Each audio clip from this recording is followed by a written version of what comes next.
Greetings and salutations. Welcome to another episode of Watts World. Welcome, welcome, welcome. I hope all is well.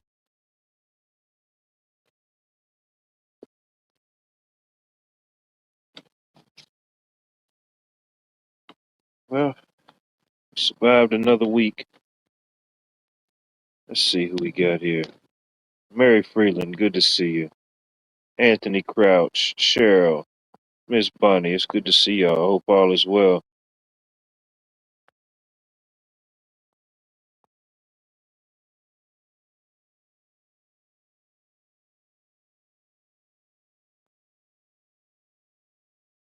This week is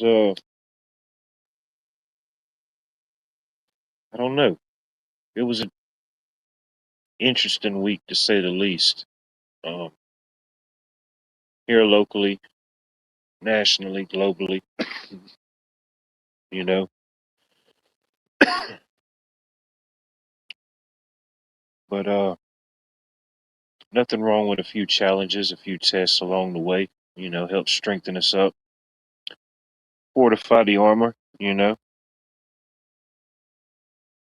We bent, but we did not break. We staggered, but we did not fall. This week's challenges were many, but our resolve was mightier. In the epic tale of this week, we faced the dragons of adversity and emerged victorious. The war may yet linger, but today we celebrate the battle won. Today we celebrate the battles won. Pat Evans, good evening. Always a pleasure to see you.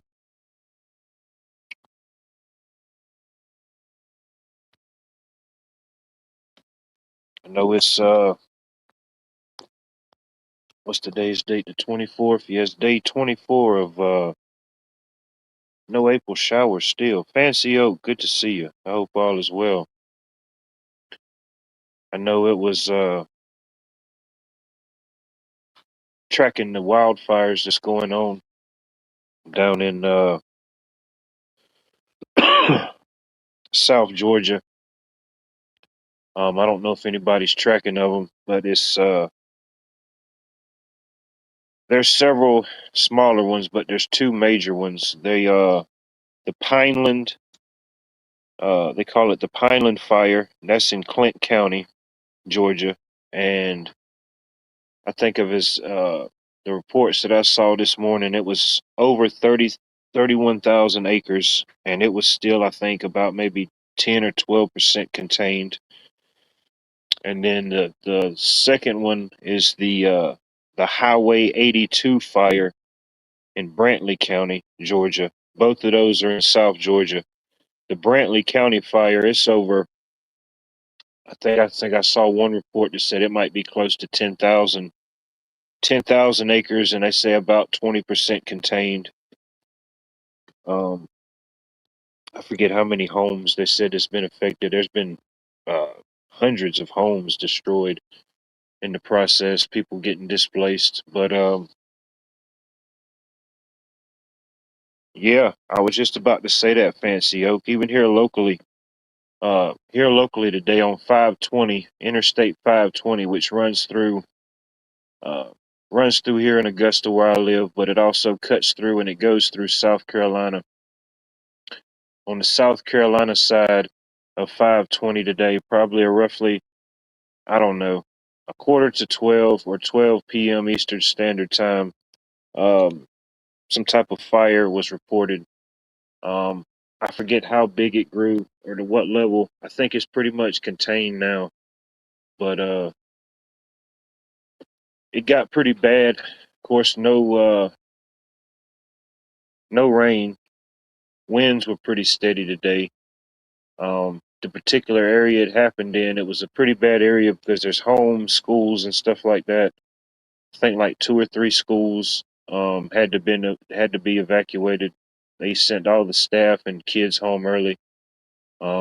A couple of businesses and a couple of neighborhoods they had to evacuate just as precautionary measures in case it got loose or got out of control. But I think for the most part it's contained now.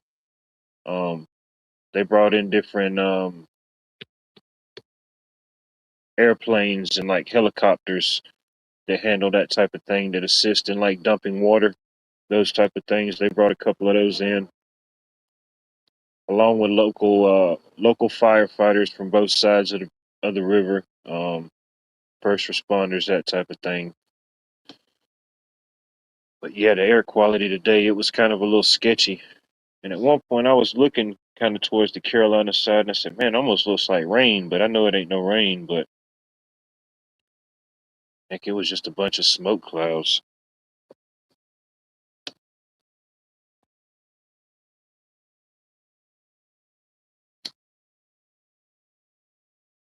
But yeah, as far as I know, the fire that broke out um, in North Augusta, which is right across the river in Carolina from me, it's been contained, as far as I know. And I figured it was only a matter of time before they did it. I know certain counties and certain towns or whatever they're labeled as, they've already started to announce water restrictions and stuff like that. So yeah, we'll see how that goes. I like getting on the fake book. I like getting on Facebook and seeing people's different opinions and their thoughts on certain things, you know. I like going to like the local page or like even like the local news channel. And most people across the board, it was like, I understand whatever existential global water crisis or whatever it is we may be allegedly facing. We understand we got to watch the water, but if I'm paying my water bill, ain't nobody fixing to tell me to not use it. You know what I mean? Which I could understand that as well.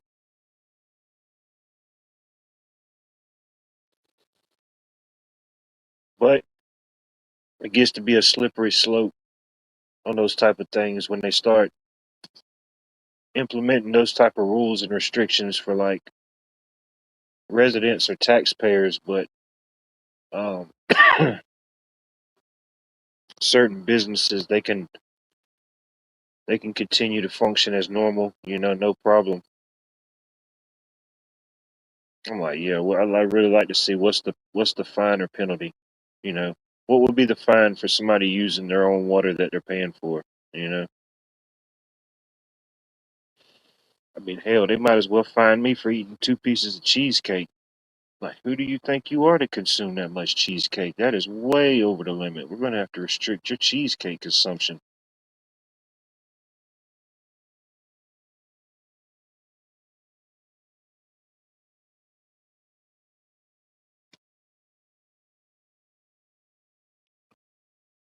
You know, I know I do understand that there's a lot of different factors at play. Natural, unnatural, whatever it may be. I seen somebody even posted on the fake book. They just like, man, I think I felt one drop of rain. And then the comments under it, oh man, they were hilarious. People's like, oh, I'm running to the store. It's just people start freaking out. It's crazy. For some people, it can take them a lot to get to the freak out stage, but some people, all it takes is one switch. All it takes is for that switch to be flipped, and it's on like Donkey Kong. Lily J, good evening. Good to see you. Oh, no doubt. You're right. You get a mouse a cookie, it's only time for he's in there fixing himself a sandwich.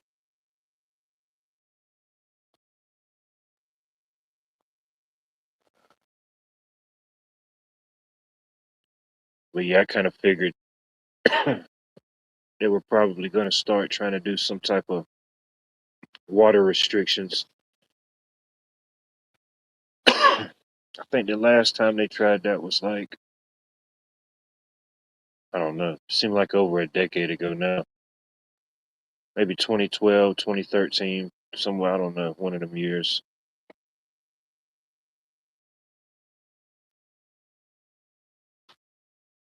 I'm like, yeah, you're gonna tell everybody. Uh, I think they do it like everybody that's on one side of the street, they water on certain days, and then everybody that's on the other side of the street, they water for certain days. And then I think there's like one day where nobody waters. So I'm like, yeah, that's really gonna go over well. You have somebody out in the middle of the street fighting because they can't cut their hose pipe on. Mm-mm.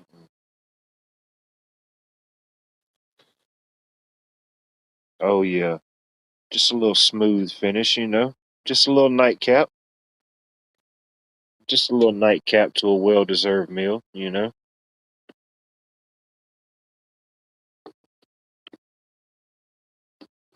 Oh, I have my weekly Friday tacos. That's my thing. Some people get the taco Tuesdays, some people get tamale Thursdays, but I prefer my tacos on a Friday.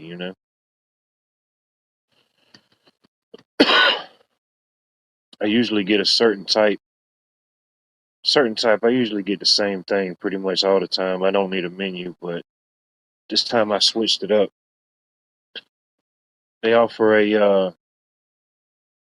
what they call it, like a birria tacos, and I ain't never tried it. I've tried them before, but I've never tried this place's. So I gave it a try. Man, it was pretty good. I said, "Damn, should have ordered these before."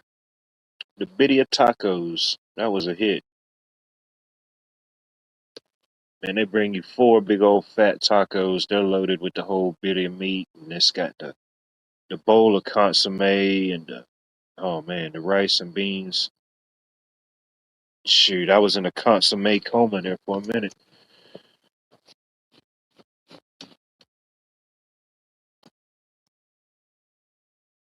See what I'm saying, Bunny? Can't be having that over here. I know some people like to say Texas is the Australia of the Americas. I have heard people say that. So, you know, let's see here.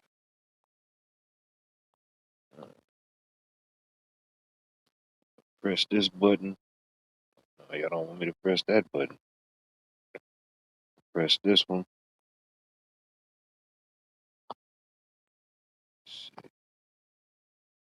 Put that out there and see what happens. Ooh, crab ragoons and some wings. What type of wings did you get? Did you get your little flavor or you just got your classic fried?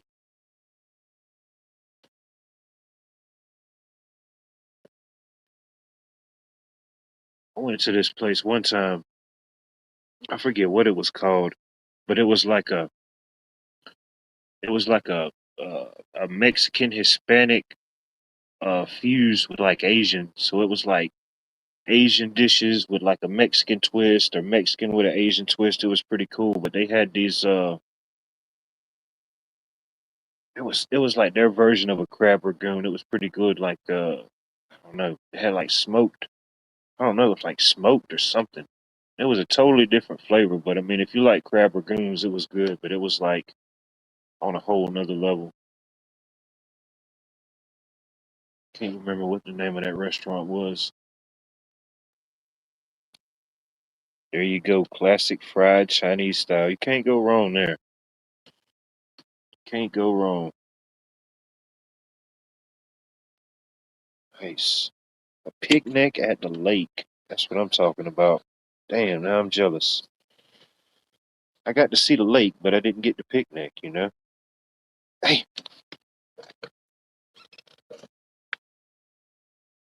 mm, man, you had catfish and spaghetti? Dang. Man, y'all was eating good in the neighborhood today. Dang. Everybody was having a celebratory dinner. Nice. Two packs. Good to see you, my friend. I hope all is well. Damon Austin. Always a pleasure. Good to see you. Who else we got creeping in here? Pat Evans. Always good to see you. Mm.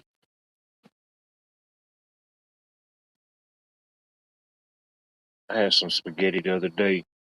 I normally don't eat.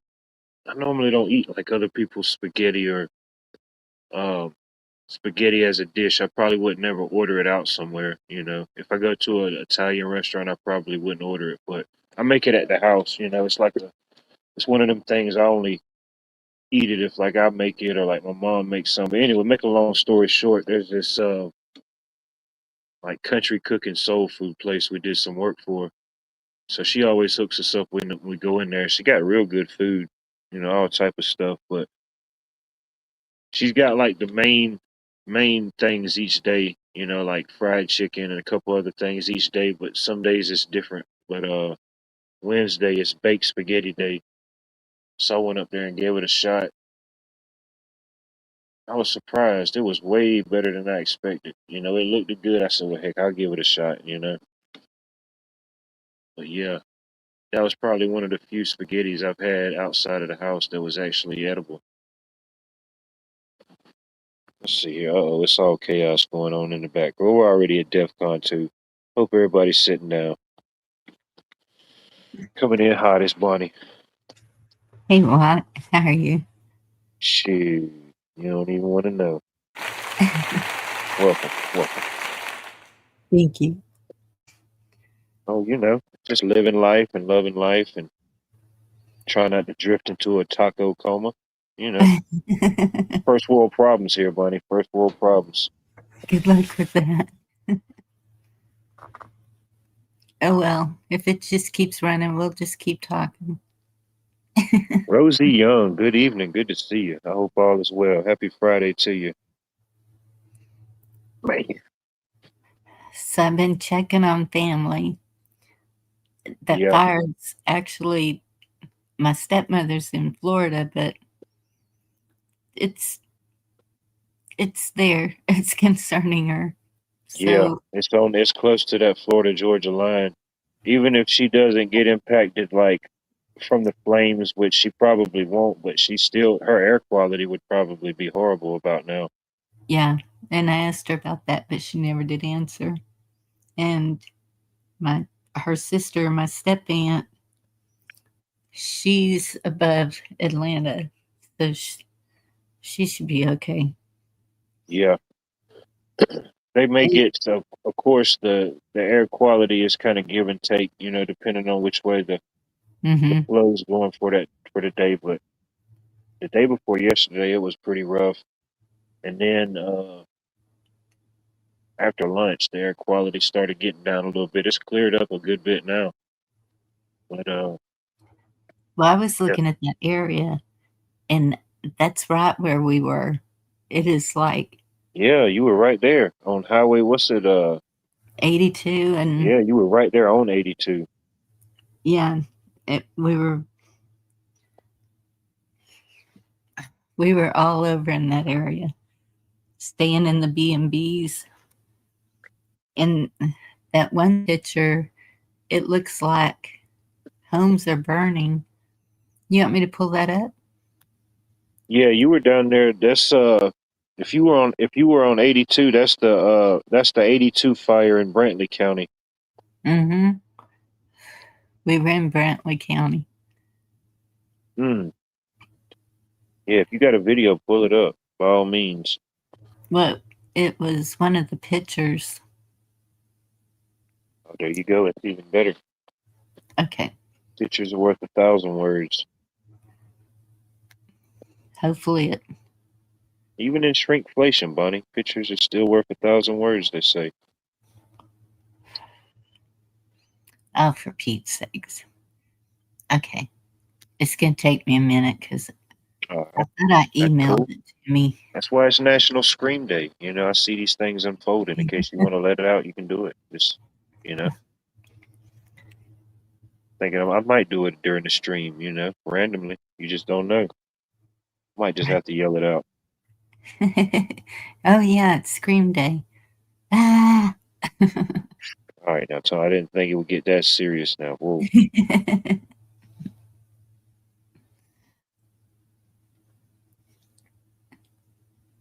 Yeah, maybe let's shift the energy. Let's shift the energy to a smaller moon. Smaller moon. But yeah, I mean, it's just like a combination of things. Um, the continuous drought, the lack of rain. Then you've got just whole areas of acreage that's still, you know, torn up, and a lot of brush and fallen tree, dead wood, dead dry wood from Helena. You know, we're almost 2 years removed from Helena, but still, I mean, I know the things that I see in my area and what people have sent to me and shown me from different areas. So I know there's a lot of acreage in between here and there. There's a lot of dead woods, from Helena. Yeah. And that's one thing I noticed when I was there. All the pine trees, but they all had underbrush, like, and so we were kind of surprised because we saw them burning some of the pine trees. I don't know what the purpose of that was, but there would be like, Well, around that time, it wasn't so bad. Um, that's kind of the time that certain areas around here they start doing like what they call like prescribed burns and stuff like that. They start yes, burning off like the underbrush and all that type of stuff. In time for spring, in time for everything to just kind of regenerate and start fresh, you know. Um, but yeah, and I we know a try to, lot of areas we have like fire lanes and stuff like that cut in. A lot of like different preventative measures. Um, yeah, it's just a combination of just a lot of bad things. And I think the governor he put out some statement that he said somebody was started by a spark from a balloon or something. I put it in the chat earlier. I don't know. I gotta read it again. I'm like, yeah, I saw that from hitting the power line. yeah. I'm like, okay. I mean, I'm not saying that's not the cause, but I don't know. In all the chaos, how can you just pinpoint it on something like that? I don't know. I could see a spark from that and it being dry enough to cause something, but I don't know. Well, at least it might kill all those weird ticks going around, you Yeah, know? yeah. Like B said, that's also kind of a part of it too. Kill off all that dry, dead stuff to just in case something does happen. Yeah. It's already done before we get to the heat of the spring or the dog days of summer down here when it gets real hot. We ain't even started getting hot yet. Don't know why It's that's not just it's just warm enough to appreciate it not being winter anymore. going to my email.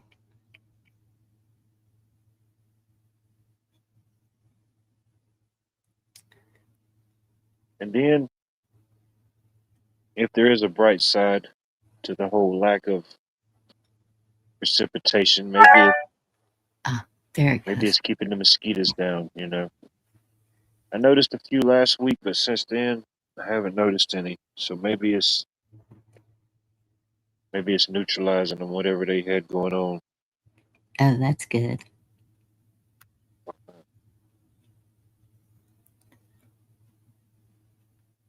I haven't noticed a lot of mosquitoes here. Um, and I even have rainwater sitting out there. But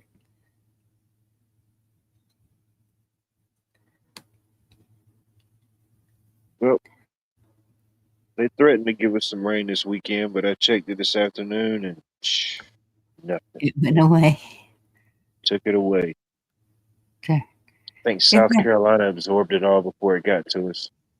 Can't exactly confirm that, but it looks to be what happened. Yeah, I don't like it whenever they keep changing the weather. You get excited, and then we were wrong. Hmm. Oops. Yeah, I think we got up to about, I don't know. 88, 80. It was the high upper 80s or the right at 90. I don't know. Wasn't too bad. I think Had a it's in nice your little back. breeze.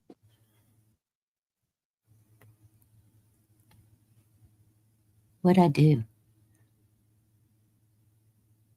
Can you hear me? Kind of choppy a little bit. It's because I'm sharing a picture. It's in Okay, let your me back. see. What are we looking at here?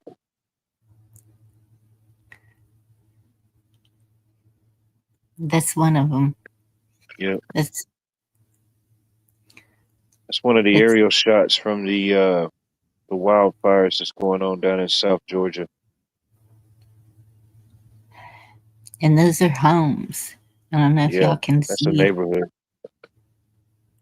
Well, I mean, yeah, it was a neighborhood, but yeah, I forget the exact ticker of the update, but I know this morning, I mean, it was hundreds. They said hundreds were destroyed. Um, Dang it.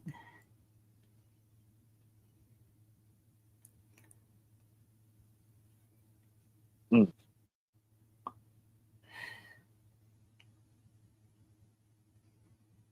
it's It's a something lot. else. Okay. I think that particular one, that image, that's from the area I think that you were in near. Um, Yes.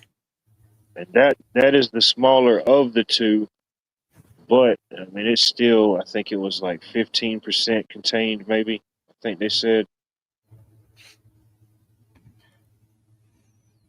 It's horrible. Hmm. You know, I have never heard of wildfires in Georgia. Is this a common thing? Well, I mean, it's not necessarily like a common thing to this degree, but it can happen. You know, um, it's not like it's rare. It's not as rare as us, getting a snowpocalypse. Things can happen. Um, it's just like a lot of different factors kind of led up Okay. to these storms. Um, uh, Helena, a lot of debris and stuff from Helena, a lot of stuff getting changed up and still getting cleaned up. Um, just like severe drought. The bottom, uh, the bottom third of Georgia is the most severe drought of the state. Um, I think that's whatever levels they classify it as. I think it's D3, D4, and higher drought. So I mean, it's like on top of that, it's super dry. A lot of dead wood and a lot of dead underbrush that's still in the process of getting cleaned up. And so even if your area and your neighborhood's cleaned up, it may be surrounded by forest and stuff that's just there. Nobody's going into the forest, but there's just tons of dead woods in there that nobody's cleaned up around it. So Yeah, it's just once something like that breaks out, it's just we know how these things go, unfortunately. that's that one B&B we stayed in right behind the backyard. It was woods, but it was thick. Like I can see why it would be burning. And pine trees anyway. Pine is a what do you call it? A fire starter. Oh, fat lighter. Yeah, accelerant, Yeah. something like that. I'll be right back. Hold it down, Bonnie. I gotta go shut my VCR off. I had some stuff recording. Okay.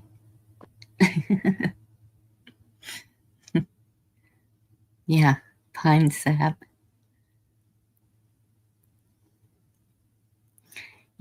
And that's another thing. You think on the coast, especially the East Coast, well, kind of like the West Coast, that they would get a lot of rain. I know, VCR, right, Tony Dancer. I need one of those.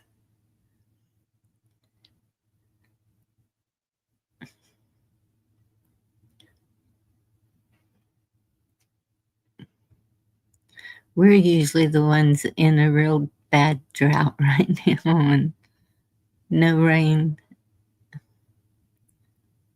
I don't know. It's just weird to me.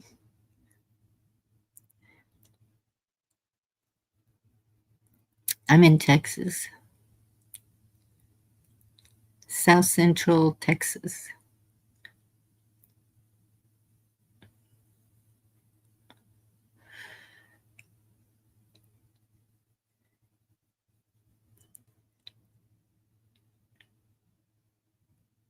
And good to see you.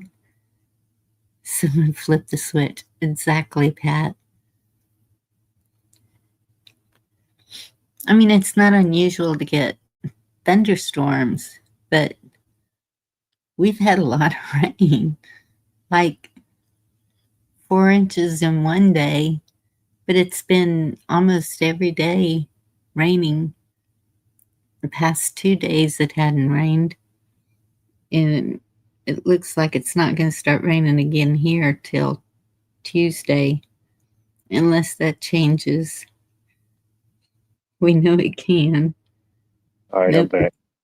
it's still saying Tuesday, and then it shows rain from then on.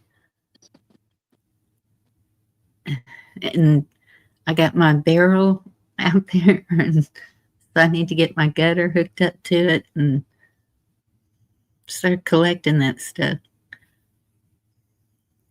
I'm just gonna put that out there. I am doing the rain dance tomorrow. Tomorrow it is going down. I can neither confirm nor deny what may happen after, but we know what happened the last 2 times. Maybe third time's a charm. This is what we're hoping for. Yeah, I heard Alabama was having Just put that out a there, you know. bad drought too. Yeah. It's just overall, you know, the last, you know, it's we could have a man, at this point it could rain for like 2 weeks straight and we would still be like in a certain level of drought, you know, like overall. I mean, you go Yeah, back last summer, I mean, my area hardly little to any storms. We had a few storms, but I mean it wasn't really enough to really amount to anything overall.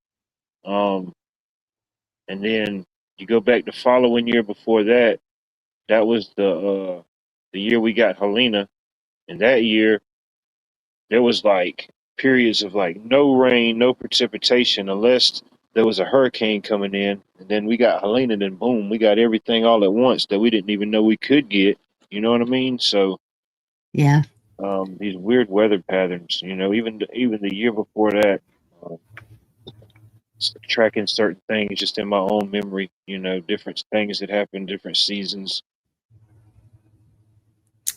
Northeast Texas getting tornado warning. And that's where most of the weather usually is, up around Dallas, Fort Worth, and north, like Oklahoma, because Oklahoma. Oklahoma always has those storms like that and Hmm. tornadoes. Poor Sherry, I checked on her. She's okay. She's just There up. she is, Yes, Sherry. she is. Boom, yeah. There she is. Good evening. Good to see you, Sherry. Hope you're safe. Yeah. Yeah, It's like for half of some the reason, country's getting no storm and the other half is getting too much storm, you know? Gotta have a yes, balance, you know? We'll take half. We'll take half and even the load, you know? yeah, yeah. Missouri's been getting hit pretty good, and Oklahoma, Kansas, Arkansas. But then it gets to that point if it goes so long without rain in certain places and then you get a lot of rain, the areas can't handle it, you know, like we see in like our desert, the places in like the desert or stuff, or certain like Arizona or New Mexico. You know, they may go for periods of no rain and they get a lot of it, and it's just almost like a flooding effect at that point. The Hmm. ground's so Loctite and dry that it just can't absorb it that fast, you know? Yeah, that's what's been good here with this rain. It's just a saturating rain. It's not really running off. Now, down at Houston, that's a different story because there's Good to see you. swampland anyway.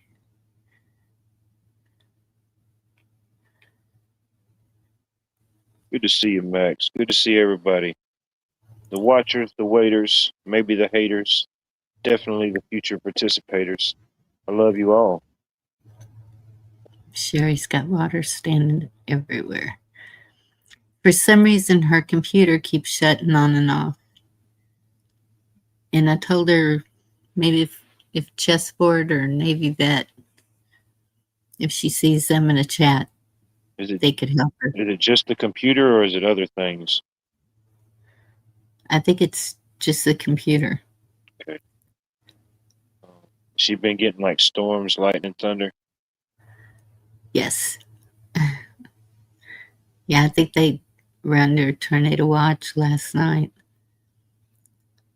Tiny Dancer, I'm sorry we're boring you. She's falling asleep. I appreciate that. That's one of the possible side effects of being here. You just never know. Sometimes you just may enter another dimension. Sometimes you just may enter another dimension of sleep itself. Self awakening paralysis. That could be a thing. I don't know. Heat Prepper 101. I like it. Maybe we need to do a live sleep stream. Who knows? Definitely to take it up a notch.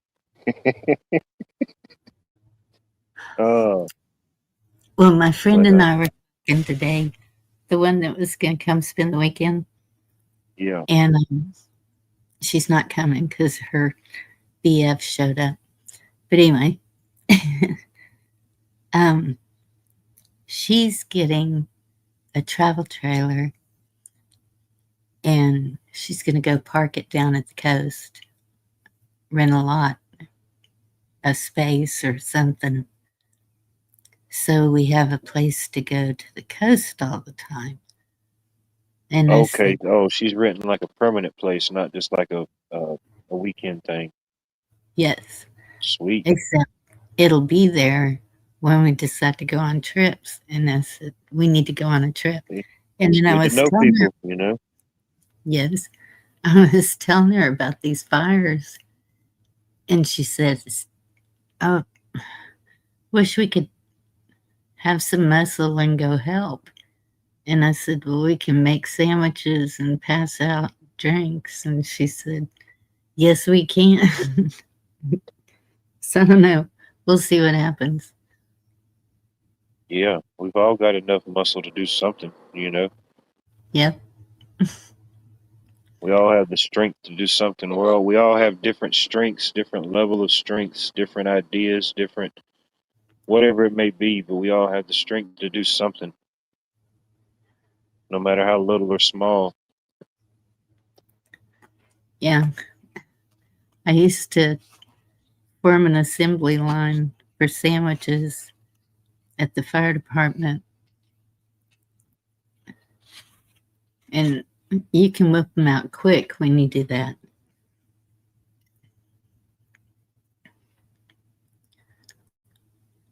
Yeah, I know the place I always go have my weekly tacos at. They got a thing going. They always do stuff for the community, different type of events, or like they're always doing something. You know what I mean? I like it. They're always doing something. Mm-hmm. But they got some things going. Uh, they started with like a couple other different restaurants. They're partnering and getting like different supplies and different things needed. Um, 'Cause yeah, I Right. mean even after it's contained and all the smoke settles and clears, um, there's Clean still up. gonna be a lot of cleanup, Yes. a lot And of that's rebuilding.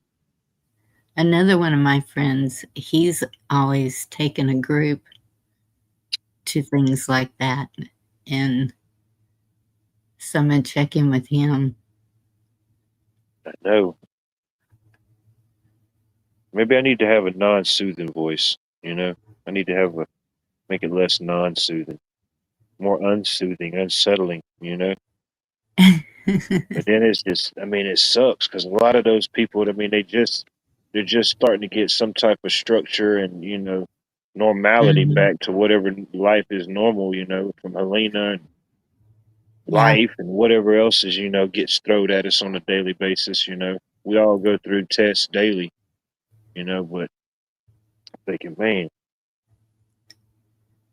Yeah. And there's a lot of um, poor areas in that area that, easy, Bunny, easy. Treading well, on thin ice now. You want to talk what? about my Georgie? No, it's more rural.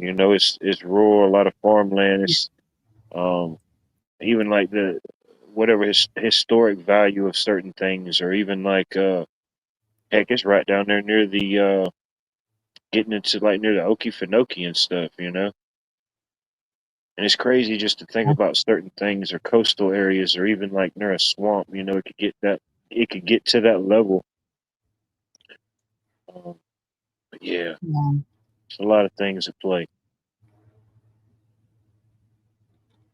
The devil went down to Georgia. He was looking for a soul to steal. He was in a bind. He was way behind. He was looking to make a deal. But they do have a church every 100 yards. So Oh, I'm no sure doubt. Yeah, churches there's will be people. gathering and Yeah, churches, communities, or different yes. local organizations come together and partner. During things like this. You Hmm. know, outside of the big entities or like government stuff. There's always a lot of the real boots on the ground is trying to make things happen because anytime like that, trying to get things brought in from the outside, logistically it sounds easy, but they always make it harder than it has to be, Yeah. especially if we've already got it here and people can get it there. Oh, darn. I need to go see Sherry. Well, Sherry, when you quit having these tornadoes, let me know. 40 chicks. Oh man, she's got it going on. She's got a whole Right. chicken bodega. Man, Definitely the Bible Belt. what's she out there? She's out there Okay. near you? Sherry, Yeah. she's in Missouri. Okay, well, heck, she's probably closer to me then. Well, it depends on what part. She's about 10 hours from me, I think. Yeah. Missouri's one of them weird places, you can be anywhere from Missouri at any given time. It's interesting. Blue, I was looking at a house. Where was it at? Maybe Jessup. It's kind of out in the middle of nowhere, but it's got a pond. It's got a cotton field. It's got awesome neighbors. Mhm.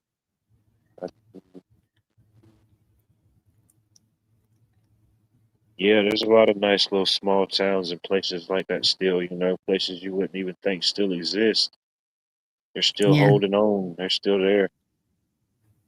It's Georgia Cities Week this week, So many cities in Georgia, 159 counties. The second most counties out of any state in America, second only to Texas. You know, Yep. a lot of stuff far in between.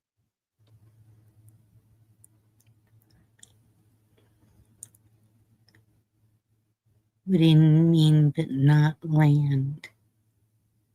It's like the community or the town that the house that I've been working on the last couple days. Uh, it's in the town of Hepzibah, Georgia. That's spelled Hepzibah, Hepzibah, Georgia. Um, and it became incorporated and founded. I want to say maybe the early 1800s. Originally, it was called Brothersville. There were two brothers. I forget their names specifically, but there were two brothers that settled on that area and developed a bunch of farmland, different things. Hmm. So they titled the community became known as Brothersville, Georgia, for many years until I think about it 1800s. It got renamed to Hepzibah, and I think it meant Hepzibah is actually like I think it's like a Hebrew title, Hebrew, Don't quote me. I could be wrong. Hebrew or something like that. And I think it translates to the land of peace or the land of plenty. Somebody could Cool. probably look it up and fact check me. I probably butchered that one, but yeah, Hepzibah, Georgia, to spotlight the small towns, cities of Augusta, cities of Georgia week. I know I've heard of it. All right, I'll put it in chat.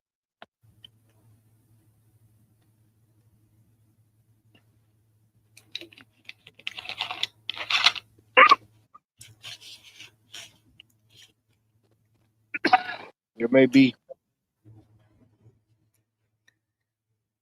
excuse me, there may be other Hepzibahs, towns or cities in America. I don't know. I never looked it up.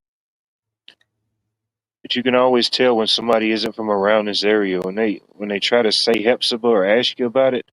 Oh man, Hmm. people say it all different types of ways. What the heck is that place?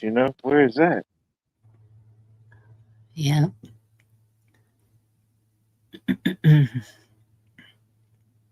Harlem, And Georgia. Yeah, unfortunately, yeah, they do have a data center going up out there on the outskirts of Harlem. well, we have a group in Texas that's fighting the data centers. I think I said that last night because I was like, I don't know if they're going to take them down or just stop them from being built.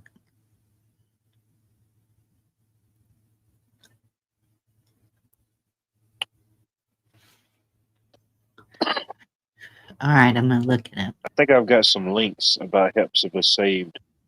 I have to double check, and if I still got them, I'll post them on the computer community tab. GPHCIBH.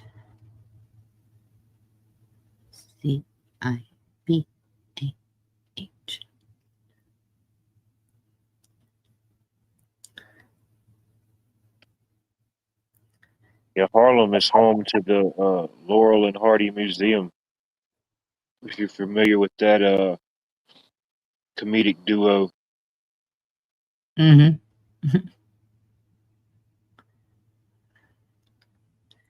So I looked it up.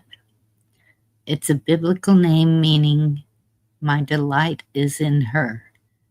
Oh, I was way off. See, I knew I butchered it. I made it No, sound good, but at least I knew I butchered it. but it's a good thing, primarily signifying God's restored favor for Zion, Jerusalem in Isaiah 62:4. There She you is go. wife of King Hezekiah and the mother Ezekiel. of, no, Hezekiah. Okay. Zechariah. Yeah, something like that. Yeah. We get the gist. And mother of King Manasseh of Judah, Hmm. representing a figure of divine delight and righteousness. So, see, it's a good thing. Yeah, I'm that type of way anyway. Like when I see names or places like that, how random or whatever, it's named after something or somebody, usually somebody or a place, you know, New York, New Jersey. You're like, where's the old ones? Where it was, I think it was like England and somewhere, York, and they just founded New York. That's what I wanted to ask you. So, when we were there, we went to Brunswick. And then I saw that there's a New Brunswick. Where is it at? Just have to find out. There's always an old one, there's always an original Brunswick. I know. Okay. I just have to go back to find out. But a lot of those little communities and stuff like that. Of course, over time, populations change. So, I mean, ultimately, as the generations goes on, there's very few and less, I guess, original people. There's still some that, there's generations there, but a lot of those places and stuff were founded like certain people, certain maybe cultures or whatever, they just kind of built the community and it was just founded, might have been wherever they was from, or they just founded anew. Even like Helen, Georgia, it's like Germantown. It kind of looks like you're walking through, I don't know, maybe the Germantown in the mountain or like the Swiss Alps. It's right in the foothills of the mountains. Hey, James. That sounds cool. I'm surrounded by German towns, so I like that. Heck yeah. Heck yeah. With the What? 85th pick in the 2006 draft, the Pittsburgh Steelers select Dalen Everett. Go Dogs, baby. Oh, man. Heck yeah. Now, he's going to be one heck of an athlete. You know what I mean? Cool. Thank you. Good to see you, Garrett. Go Dogs. So James said the new ones are under the old ones. That's interesting. There you go. Building underneath. As above, so below. As within, so without. Yeah. I don't know. I saw a lot of people last night that aren't willing to live underground. Or, a lot of cities and stuff, yes, named after a place or usually a person, you can take your pick. Well, Pat, I'm like right on top of that. Not on it, but they're near.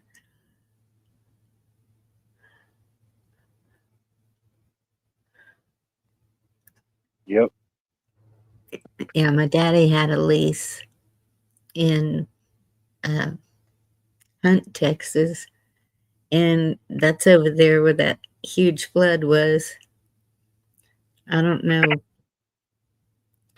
what's left of. I'm gonna have to get over there and look. See what's up. How far you said it? How far would you say that is roughly from you? It's Where not the far. flood was. Yeah, About less than an hour. Or, oh yeah, about 30 minutes. oh yeah, well man, yeah, you're right in it. You're like Yeah. right in, like on the outside of the epicenter. That's why I couldn't believe that everywhere around me was flooding so bad, and Good thing you just were on the hill. The hill saved you. yeah. Well, the flooding was when I was in my other home, but That's right. Yeah, but it still. just didn't hit there, which I'm not complaining. Thank you, Lord. Yeah, it was devastating. Regardless, yeah. Yeah, it was that was a lot of damage too. You wouldn't believe how powerful water It was is. insane how much rainfall they said that was falling in a certain amount of time. It was crazy. I mean, there was no way none of that could have just naturally caught up. Yeah. And that's not unusual either, because I know when we were fixing to build our house, the lot was a little bit sloped, and I think we got 24 inches in 24 hours maybe, or it was a lot. And Oh so yeah, that's a good bit. I went to go see how the water flowed on the property so that I could tell the builder, put it up higher. Oh yeah, you get a good rain, that's definitely a good gauge on how your property's angled in position for sure. Yeah. You got your rain catchment set up? Almost. Almost. Got the barrel out there. We're gonna go tomorrow and get a lot of supplies that I need, and the gutter and PVC pipe will be part of it. What all you got to get? Give us a rundown. What you need? Well, for the rain catchment, just You gonna mount a gutter above it and just let it run down to it? yes. And then my son-in-law is going to put a spigot on it so that we can Yeah, just stick a hose up to it or run water out of it. yeah, Whichever. definitely. Yeah. And then, yeah, a few more things I need to set up for it, but and so he drinks coffee every morning, so I've been getting their coffee grounds, and they eat eggs every morning, so I've been getting their eggshells and banana peels. Well, all the peelings for my compost. They finally started saving it for me. There you go. It would just become repetition and just like self discipline over time. You know, just get in the Yeah, habit of doing it. yeah, yeah. Fancy. There you go. It's a metal roof. Got to start somewhere. Yep.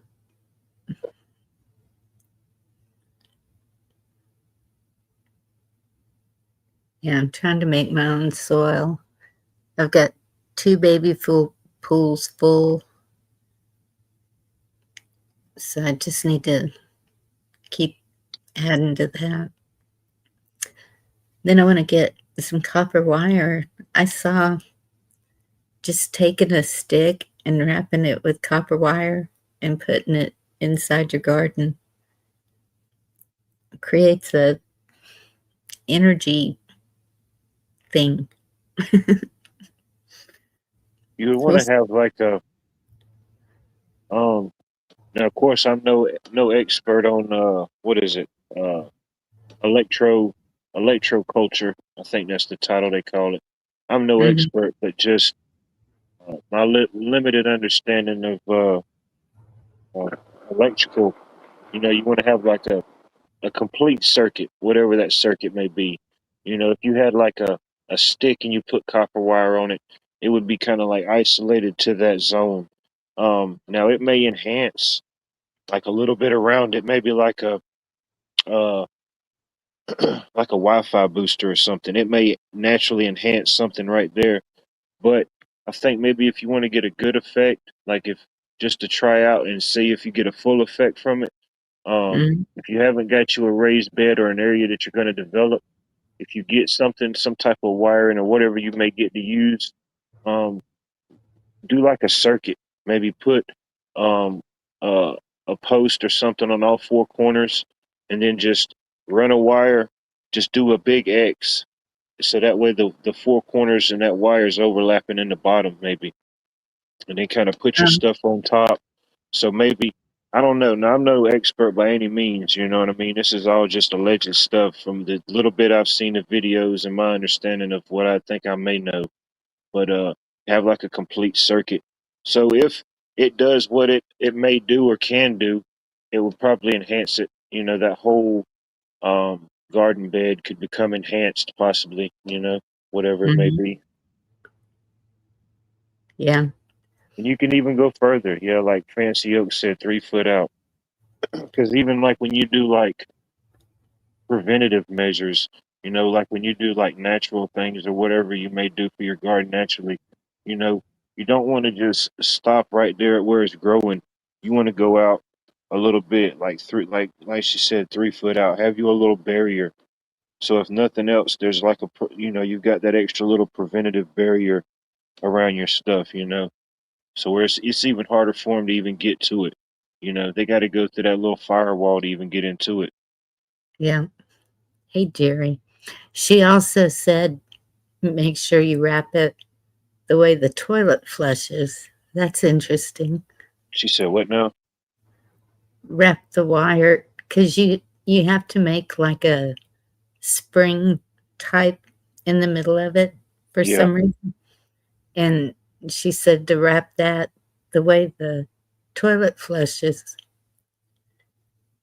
clockwise.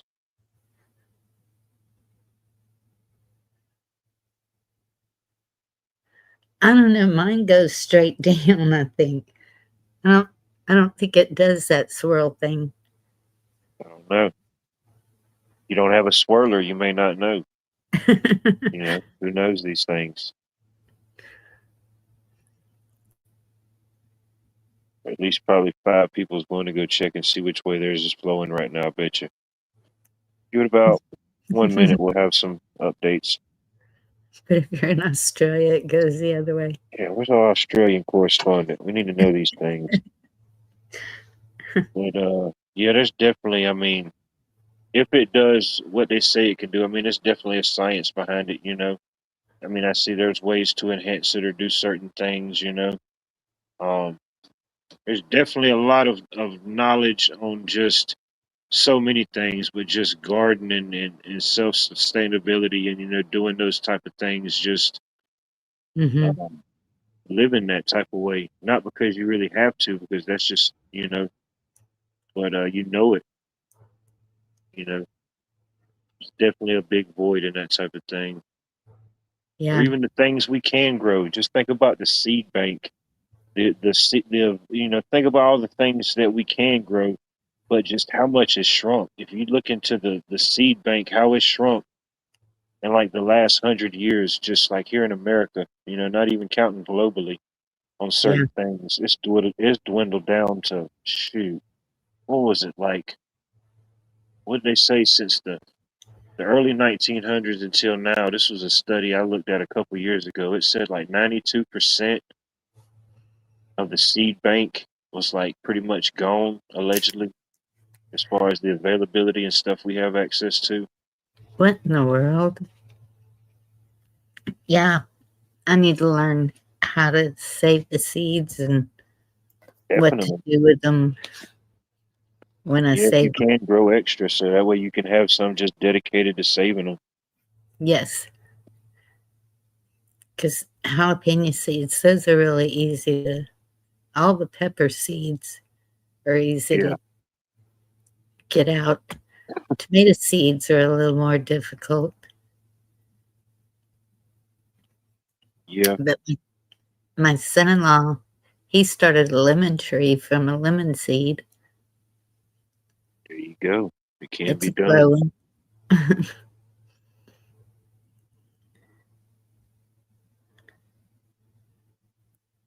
Yeah.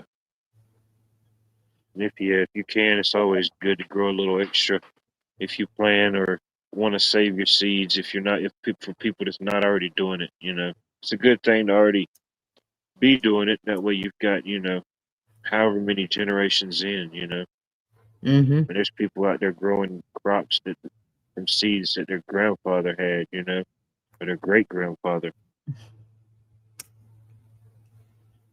Yeah, I Nice. don't know. I am sure my grandmother saved seeds, but I'm sure that nobody realized the value of them, and they're gone. Yeah. Whenever that shift happened, when those things were forgotten about and maybe like that all the recipes or certain things that was wrote down during that was just a void in that time, whatever it may be. Yeah. Shift technologies coming about, I don't know, it's a combination of things. It's never really just one thing, really. It's always like a combination of many things that just kind of unfold into that. Yeah. Hey, Vicky.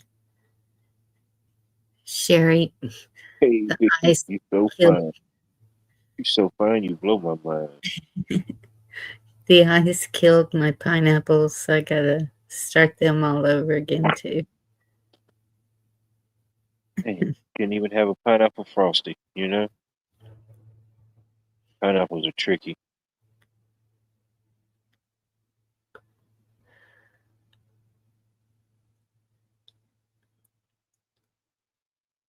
if they're good or fresh by whatever means, it's definitely not the freshest I can get. Getting a pineapple here on Georgia, it's definitely not growing anywhere around me. So you know what I mean. It ain't like Yeah, certain things that I can grow or I can pick, or even if I'm not growing it, it's here around. I can go get it, pick it. but I bet you could grow it there. Oh, if I had the right setup, like if I had like a greenhouse type setup, no Hmm. doubt.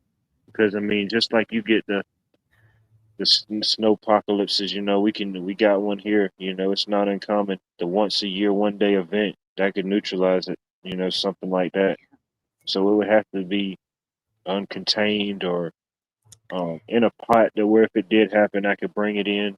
You know, Yeah, and but see that's from this point till about Thanksgiving, it would be good. yeah. You know, I don't know if they only grow one pineapple. I think Um, so.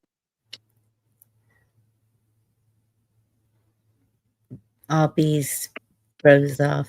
Do they only grow one pineapple bee and then it's done, one and done? I'm pretty sure. Could be wrong. And it takes like a year or more for it to produce a pineapple. But they grow babies. Oh, Yeah, I don't know how that works. I'd have to look into it. I ain't never really looked into it.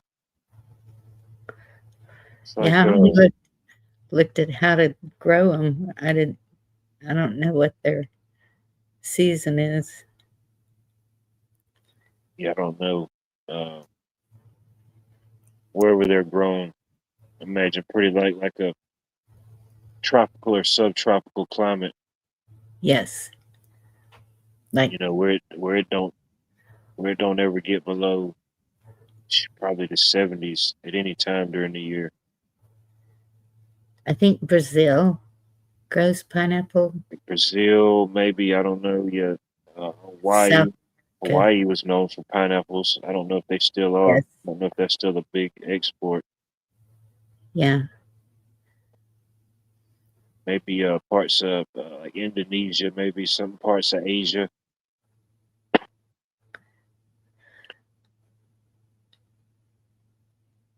Philippines, maybe Thailand, maybe those type of areas that don't ever really get cold. It's either just hot or hot and rainy. Costa Rica. Costa Rica, there you go. I like the Costa Rica. I I always do said I too. wanted to visit there. I used to see little, I don't know, videos and stuff. I said, man, it's just all this stuff grows in Costa Rica. There's a YouTuber there that I watch all the time, and it looks so peaceful and amazing. I'm like, maybe we need Wouldn't to mind going there. hit Learn a little Costa Rican. right? But yeah, it's like those little places like that. I don't know what their average temperature is, but yeah, I wouldn't say it gets any lower than the 70s. I don't know. Maybe high 60s at the coolest, but I Yeah, wouldn't see them getting below 70s.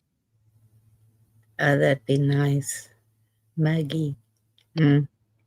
Muggy, yeah. You think it's humid now? Oh, you think it's humid in the Georgia in the dog days of summer? Oh shoot. You wish you had the Georgia humidity. Yeah, Sherry. I'm kind of waiting to see what our peaches do. They, they probably froze off, gone.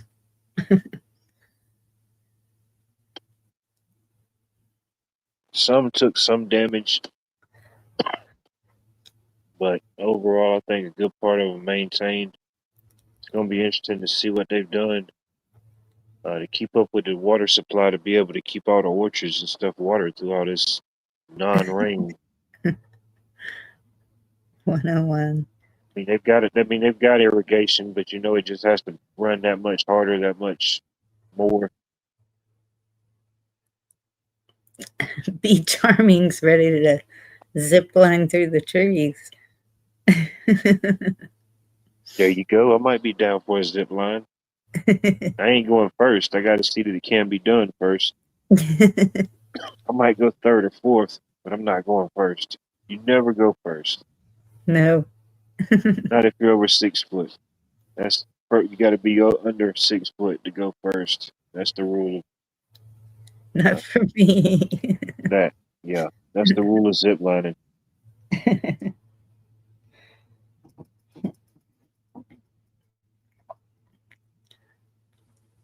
That way you can get a good gauge on if you got to duck under something. See where the short people line up on it. See where they hit their head. Yep. Or where I their know if I feet got a duck. drag. If it was too close for them, yeah, it's definitely gonna be a no go for me. No, I would not do it. Little spider monkey just jumps on your back in the middle of the process. You know what I mean? You're fighting off the zip line, Mother Nature, the elements. That would be my experience. I get the full package. I'm not Jane. I've never been ziplining or bungee cord jumping or any of that crazy stuff. Nope.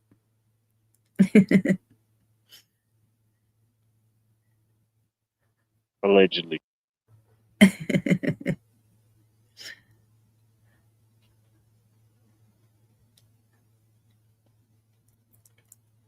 No, nothing like rainforest or nothing that style. It was smaller little zip lines. Mm-hmm. If I would have fell off at any point, I mean, I could have tucked and rolled and been all right. Wasn't like I was 50 feet in the air.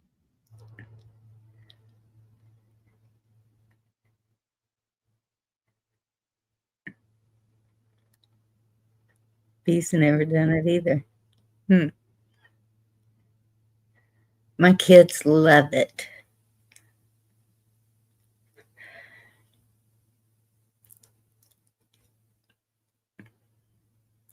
Yeah. Lauren, good to see you. Well, that particular instance, you don't really know if you want to be first in that instance. That one, it's okay to be second or third or just the one that just says, I'll watch. Somebody's got to tell the story. Right? I'll film it. It may just look too shaky. You know what I mean? Like, damn. Well, like my nephew put this whole contraption together. What's going on here? This whole thing's held together by two 16-penny nails.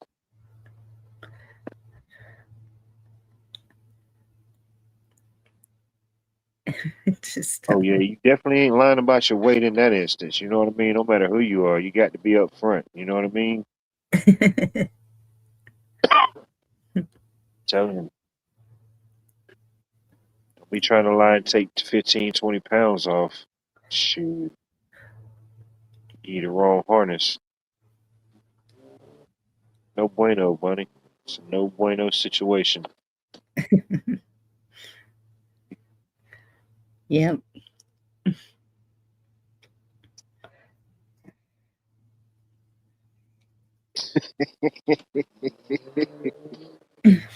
Oh man. See what I'm saying? Sometimes it's okay with not being first. You kind of got to read the room, see which way the energy's flowing. You know what I mean? See who's still standing. You got to be the first out the door. Now that's a first. That may be a first you need to take. But yeah, they start playing human dominoes. It's time to go. You're not trying to play yell Uno at that game. That's not a game you want to yell Uno at, bunny. No. Man.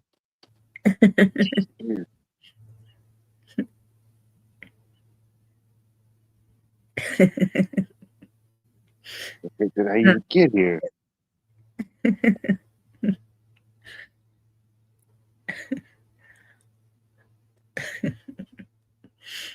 Or if it's a drink that's supposed to be open, always make sure you open it. Yes. And don't ever leave it sitting by itself.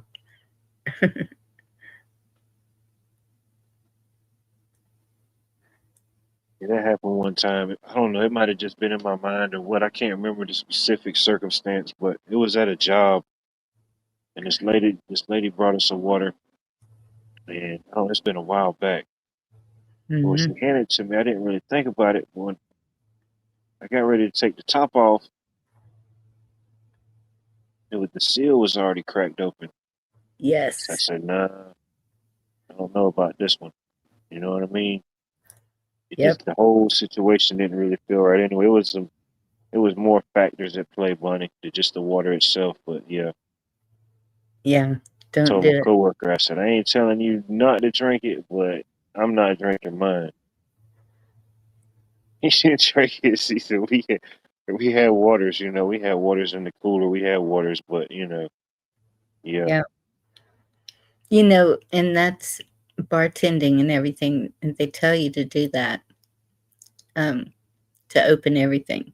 Like twist the top on the bottles of water, pull the tab on the cans, and then open the beer bottles. But I would do it at the table in front of them yeah. so they Or like if wouldn't. you're sitting at the bar, well, yeah, because if you're at the bar, you can see them do it, but yeah, if you're at the table, yeah, it's different. Yeah. And that way, too, if somebody does put something in it, they know it wasn't you. I said, no. Yeah, my mother went through that. Goodness, probably back in the 50s, someone slipped something in her drink. It And gets then, too hot for all that around here. Shoot. so I grew up, don't ever take your eyes off your drink. Someone asks you to dance, order a new one. And then my grandma, she knew this lady. She was kind of like that, but I don't know. I don't think at that time, I don't think she would ever did nothing, but I don't know. They would like, I guess that generation, everything got reused. Like they was reusing water bottles, everything. They just would fill it back up with more water. Yes, You get like fridge. she's giving you like an old water bottle to use as like a cup to drink your water bottle. And it's like from a company that don't even exist no more. Like this company is completely discontinued. So it ain't just been used. You're like, hey, you know, lucky I'm thirsty, lady. I normally don't play these type of games. Grandma says you're all right, but I don't know about you. We always saved aluminum foil to reuse. Ziploc baggies, we'd That's wash too them, much. That's too much reuse. with aluminum foil. That's too much. Too much that could go wrong. Could be a bad batch.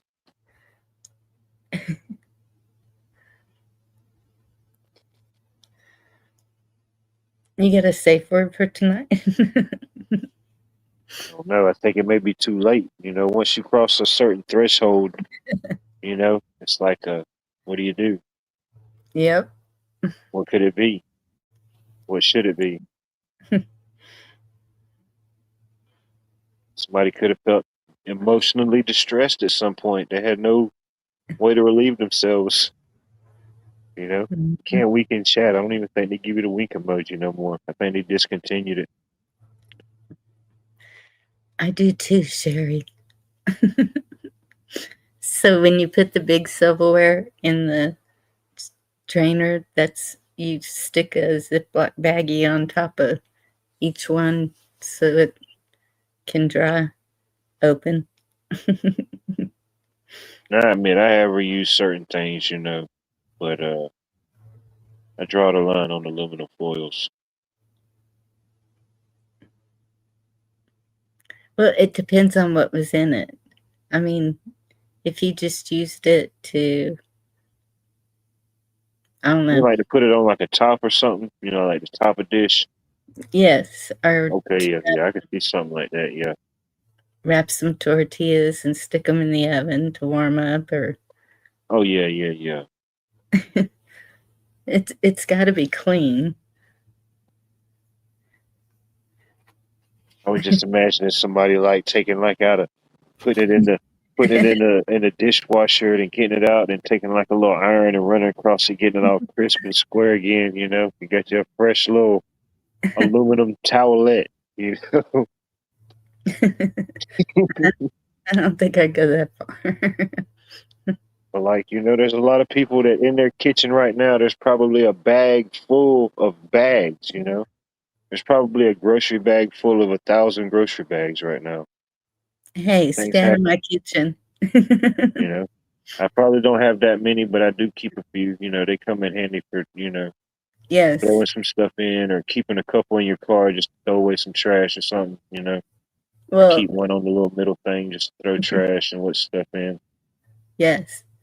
After lugging the tall kitchen garbage bags to the barrels today, I was like, all right, I'm switching to grocery bags to make them lighter, easier to haul. You have a good night, B. It's tough being the queen bee, but somebody's got to do it. It must be done. Night B. Oh, I know, Sherry. I definitely understand. You know, Yeah. I joke because I've been there. You know, I'm still there on certain levels of different things. You know.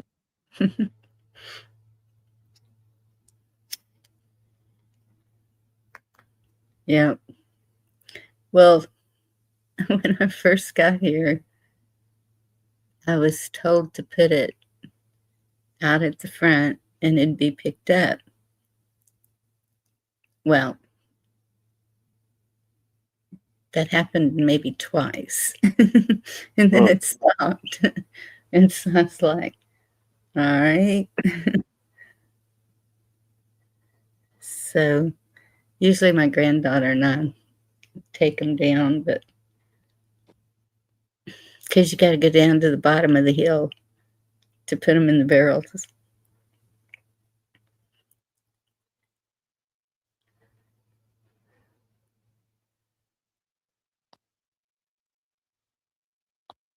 Who knows how these things work? They're a mystery sometimes. You know. Yep. But I don't have a lot of garbage either. It's No, like around here, they've got different different like trash pickup services. If you live like in the city or like around that area, but they have like certain days they pick up. They'll come pick up the stuff that's in your can if you got a can. And certain days will be like bulk pickup. If you got certain whatever their items are that they approve to pick up. If you put it out there on bulk day, they'll come by and pick all that stuff up too. yeah. When I lived just outside of town, they used to do that. We don't have that here. I was so wanting to highlight that. I'm like, I don't have the power. Allegedly, the I-525 is 75% contained. That's the one here locally. That's the one right across the Savannah River in my area. Mm. Yeah, that took place or allegedly got reported. I don't know. We'll just say 12 o'clock Eastern Standard Time, my time. It might have Yeah. been a few minutes before or after the first alleged reports came in. But yeah, that put a lot of things on standstill.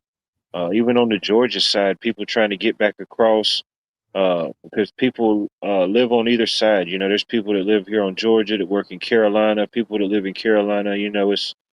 Mm-hmm. I'm right on the border. The Savannah River is the border of Georgia and South Carolina for the most part in this area.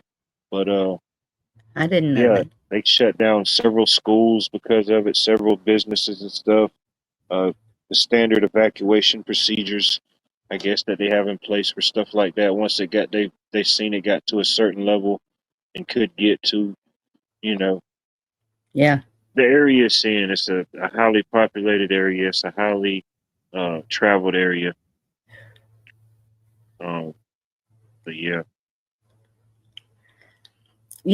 Last night, I'm completely changing the subject. Sorry, but it happens. That little guy at the end of the pier, a couple of us could swear he would move every so often. What do you mean?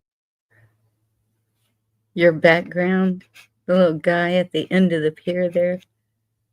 Oh, that's just whenever the time glitches. Whenever you have a time traveler glitch out, yeah, the immediate antimatter around it can subside. It's like the moon. That's why the moon's up there. It kind of keeps the balance of the tides. You got to watch the water, Bonnie. You got to watch the water. I do. You got to focus. You just got to focus on one spot, and then it just throws you off completely. See, maybe it worked itself out. Sherry. He does Things look have a way of working themselves out. But the moon's smaller too. Oh yeah. That one's a different one. Where's it at here? That ain't good. There we go. Yeah, there he is. It was like you could see him casting that pole. It may be, it may be an interactive. I don't know.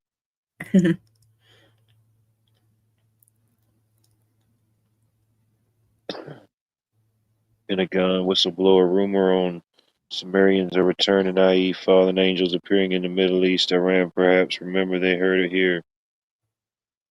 Who knows? This thing is definitely happening. This ain't on the news flashes, that's for sure. Yeah. Good, bad, both, indifferent. Excuse me. Yeah. Can't be everywhere at once to see it happen. Doesn't mean it's not happening the same. I watched Redacted today, and is it Peter? Oh, what's his name? Tim Pool? Something Pool, I think. No. I don't know. But I watched both of those, and I don't know how they don't get taken down.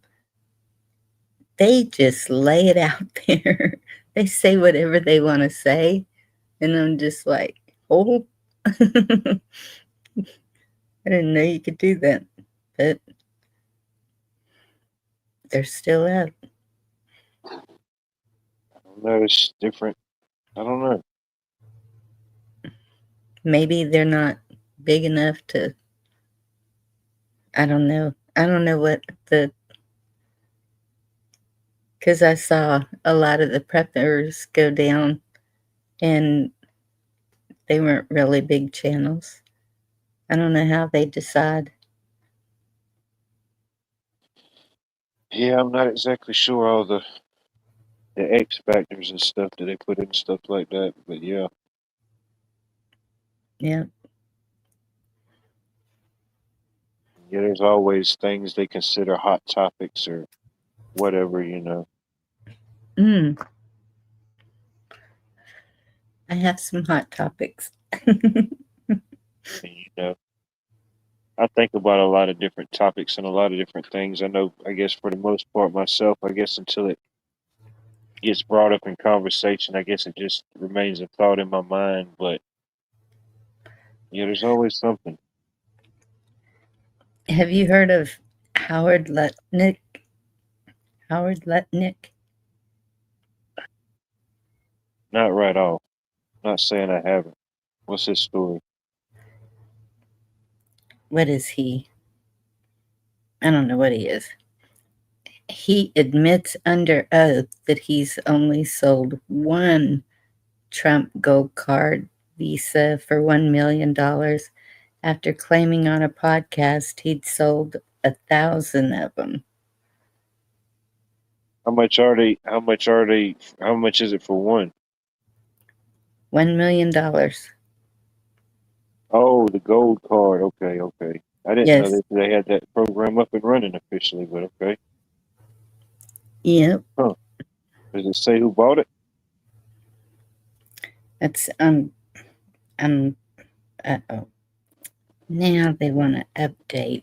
Who No. purchased the golden ticket? Who found the golden ticket? Darn it. It's going to make me just open. Just open in the web. Talking No. about first, I guess he would be the first, or she, whoever got it, he or she. Well, it's on Forbes News if you want to look Gotcha. Miss Meadow, good to see you. I hope all is well. And then I mean, obviously, whoever the person was that made the statement, if you make a statement like that, obviously he's got the name or the information. yeah. Hey, Billy. The Justice Department's effort to strip citizenship from nationalized Americans could face widespread judicial pushback.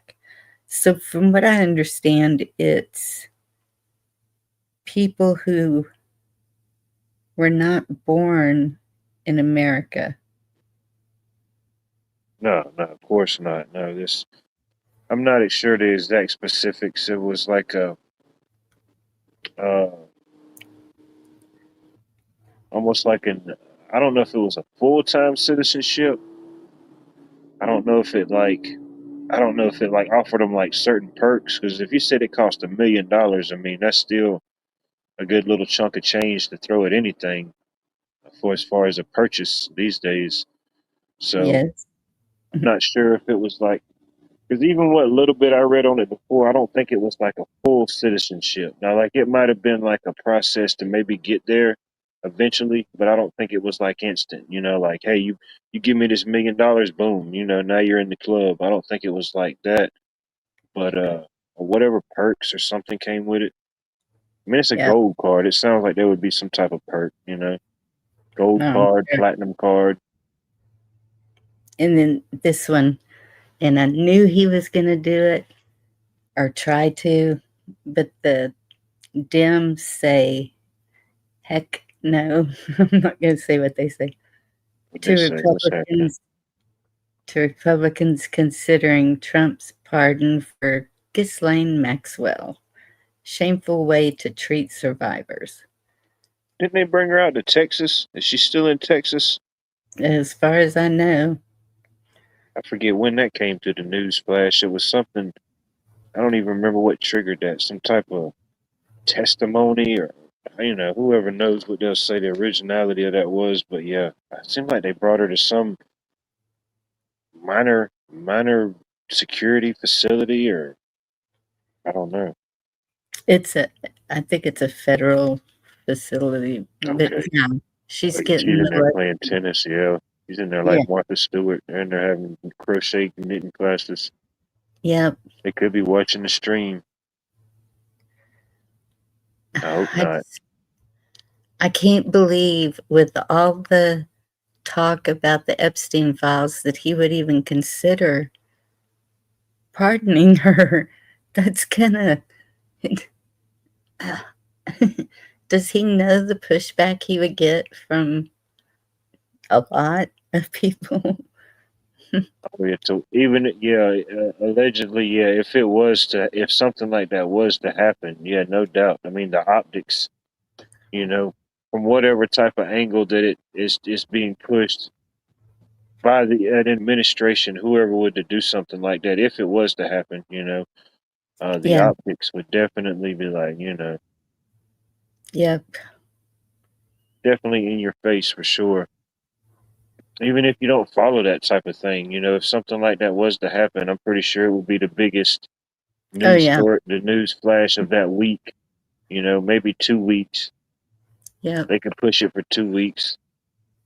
No, she's supposed to do, isn't it like 40 years? I'm not sure. I don't know all the facts behind that. From whatever alleged her age was and however many years she had, it almost seemed like life. But I don't Yeah. know. I don't know her. I don't know what age she is now or what age she was when she went in. But yeah, I mean, you figure at a certain part of your life. I mean, you know, not looking negatively on it, but at a certain point, you had 40 years. That's pretty much the rest of your life. Yes. Or if you get out, in your 80s or your 90s, I mean, I guess She, that could be give somebody some type of peace or something to get out, but that would almost be horrible. Not, doing the type of things they did, they definitely deserve it. But, you know, in a yeah. lighter situation or for people that's been locked up for stuff that just like slap on the wrist, weed or simple stuff. Uh, but the predators and stuff like that, yeah. She's 64 years old. Oh yeah, well yeah, 40 years. Yeah, there's no way she'd be getting out when she'd be like the world's oldest woman if she got out. Yeah. You know, who knows? Who Pat, knows but what's all happening with that type of stuff? even if There she was a has a, guy. Go ahead. I'm sorry. No, go ahead. I was just saying, even if she has a black book, it wouldn't be worth it to me. She needs to pay. Look, he paid with his life. So she needs to pay behind bars. If At if there least. was still some type of negotiation going on, obviously, just allegedly looking from the outside in, obviously she would still have to have something of value to give. If I've given you all my information and everything that I know, really technically I'm no more value to you. In that type of situation or an investigation. Now you've got to move on to the next fish or wherever it goes from there. But Yes. um, for me to have some type of leverage or anybody to have some type of leverage in that, you have to have some information or something that they want for any type of negotiation to continue. That's in any type of negotiation, a business transaction or just anything we deal with. If you want stuff at the store, you got to have cash. It's just that negotiation. It just happens. But I don't know. So, I mean, I don't know. It could be something. I don't know. It had to What be something bigger than anything they've already talked about. what was the name of the ranch? Was it Wolf Ranch? No. I can't Oh, remember man. what. I forget. There was like several properties that he had or was like under his different businesses or stuff like that. I forget how many there were. Well, this one was in New Mexico, and that's what I was trying I to know see. the whole visual image of like Epstein Island, that's kind of like burned or engraved in people's minds. But yeah, allegedly, if he was what they say he was, yeah, they had properties all across the country and the world. Zorro Ranch. Zorro Ranch. Yes. Oh yeah, it just sounds weird. You ain't Zorro, you can't name your ranch that. Just don't even. 7,500 plus acre. 7,100 acres plus. 7,500 plus. 75. Oh man, I like to have a ranch that. Yeah, that's nice. Yeah. But that's where um, they found the two young girls buried and Oh dang. a lab and a whole lot more seemed to be going on there than on the island. I'm sure. I mean, you got 7,500 acres. You know what I mean? Out in the middle of Mhm. What was this, New Mexico? Yep. Yeah, ain't nobody coming around there for it. The hunts. Or anybody like that. You To be at that type of level, you've got security and stuff. You're not just creeping up on the property and nobody sees you or nobody's going to stop you. You know what I mean? Somebody's going to stop you. Yeah. I don't,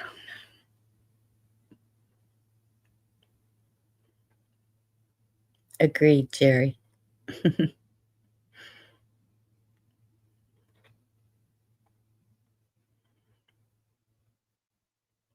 I think they should be. And then just like I mean, it may be a nice location and stuff, but just things like that happen. and they just get like a bad name or like a dark cloud is like over that property, you know. Yeah. You're like, dang, it's they probably even offer it for a good price, but do you even want to be associated with it? You know, whatever may happen there, especially when you find um, victims, you know, stuff like that. I don't know. And that's what I was going to say. It seems like I heard that it's sold to a new owner.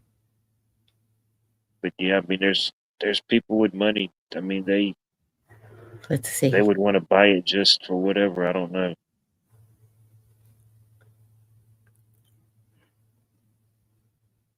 Private airstrip. Isn't it? Oh, there's a private airstrip on there. Mm-hmm. Oh yeah, Yep. yeah, to that type of level. Sold to a new owner in 23. Oh, that was a couple years back. Yes. I don't know how much it sold for. Shoot, that's probably millions. Oh, let's see. It's on realtor.com. Probably a multi-million-dollar estate.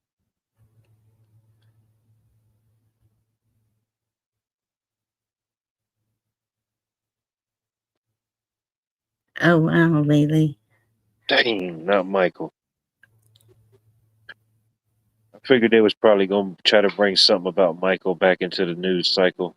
Allegedly they got this new movie that's fixing to get ready to come out. I think it's called Michael, and um, I forget how long it depicts or portrays his life, but I think it's like back from the Jackson Five up to I don't know what part it goes up to. I mean, it's in his like adult life or whatever, but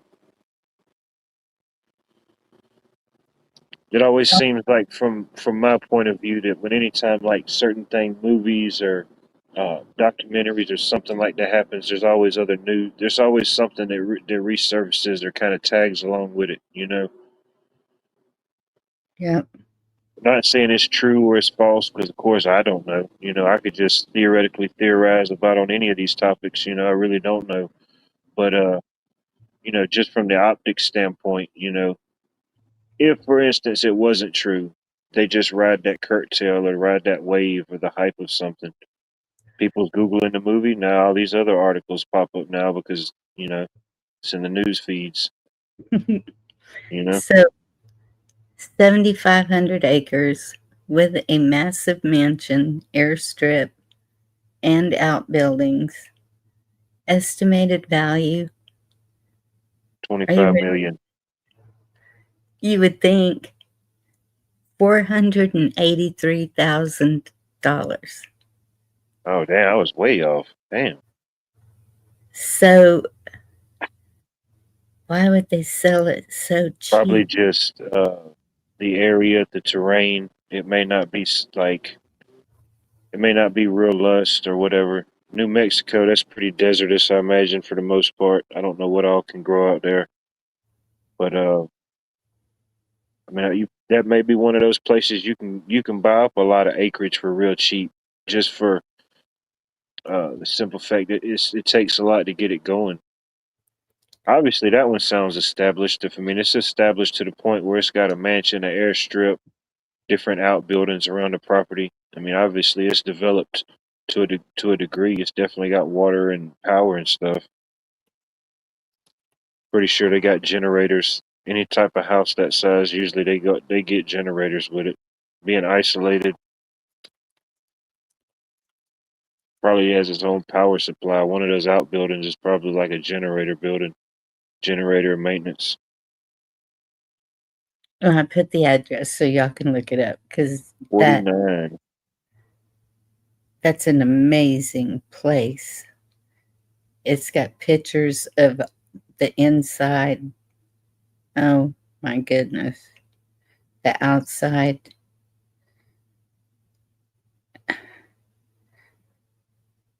I don't know what region that is.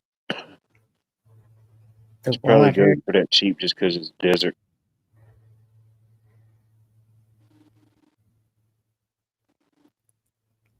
But the house alone would be worth, whoa, okay, that's a lot of outbuildings.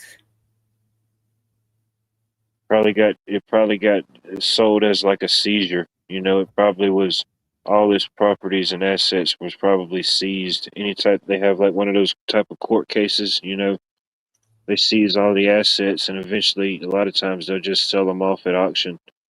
Sometimes pennies on the dollar, vehicles, homes, uh, whatever it may be. So it could have been bought up like something like that. It might have just been he paid for the property and got the house, or paid for the house and got the property. Yeah. It's definitely a seizure in the process. That's probably the first person that had it since it was seized, and whenever that happened, what was that? 2019. 23. Oh, that he was arrested. Yeah. Yeah, I think it yeah. was. It So is yeah, definitely desert. yeah. But Couple years dealing with the trial, a couple years in holding. So yeah, that person was probably the first one that got it.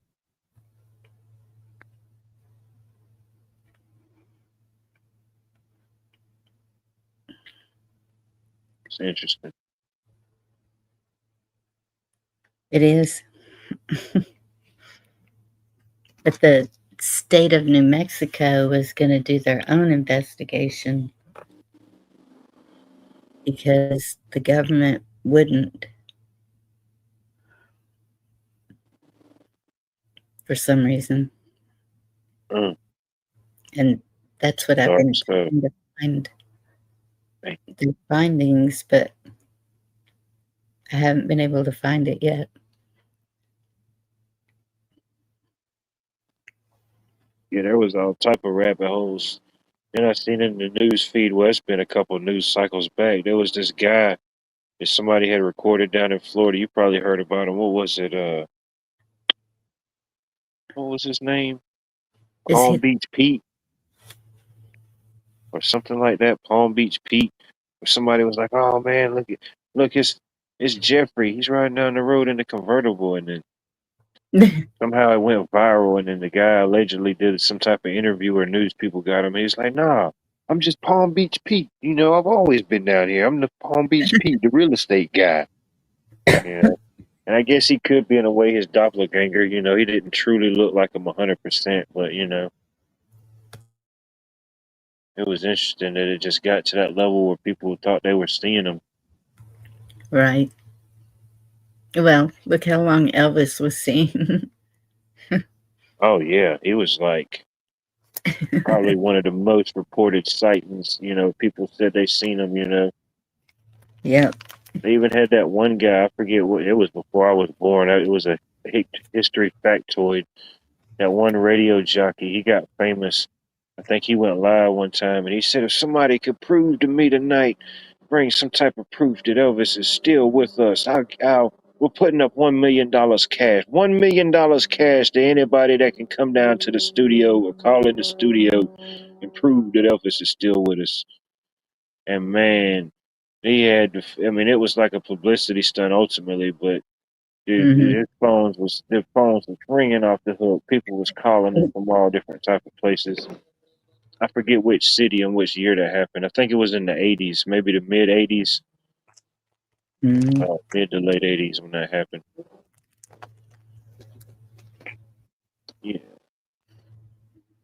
Or even when I went to Vegas. Oh man, if you go to any part of Vegas, you're going to see handfuls of men dressed like Elvis for no reason other than just because they want to. Yes. Mm. Oh man. Yeah. And they keep thinking Bob Joyce is him. Bob Joyce. Excuse me. I think he's a minister or something. Okay. He's got that name, Bob Joyce. Yeah, Bob Joyce Ministries. But he also sings, and they say that he sounds just like him, but Oh, man. some things can be imitated, but it's hard to be duplicated, you know, Mm-mm. Sorry. whatever it may be.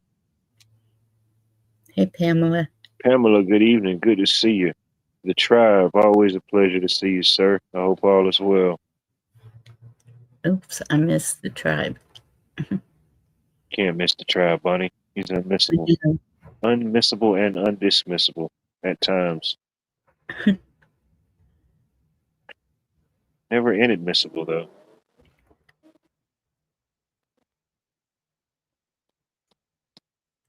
Man, not that this really means anything, but they got the, you ever heard of the Vidalia onion? Hey, Carl. You ever heard of the world famous Vidalia onion? Is that yellow onion that? It's a sweet Yeah. onion. It's grown in Georgia. Yeah. Vidalia. They got the big Vidalia onion festival this weekend. Oh, I won't be able to make it, unfortunately, but yeah, it's crazy.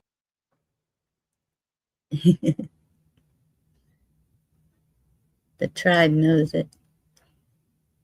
So where's the festival? Is it all over? It's in Vidalia, Georgia, in the county. But yes, they turn it. Man, it's a whole spectacle. Like literally, I mean, it could be the weirdest thing you've ever experienced in your life. It could be. Like I ain't even gonna lie, because you'll see people from literally all around the world or all across the country. You know what I mean? And they're just converging on this one. It's like the masters of an onion. You know, it's like people just converge from all over the world just for this onion festivities and delightfulness. Kissing contest. If nothing else, it's funny to watch the people that try to do the onion eating contest. Now that's funny. It's not so much funny to enter it, but to watch the yahoos that do it, it's worth it. It's worth it for that alone. Right. Yeah. Yeah, that would be neat. But they do different type of things. They were supposed to have some type of fireworks show. I don't think that's going to happen now. I think they probably, had the X-nay on that one. But yeah, they got different things playing concerts, different venues, different things, Ooh, It's the crazy. blooming. Those are good. I can't get enough of it.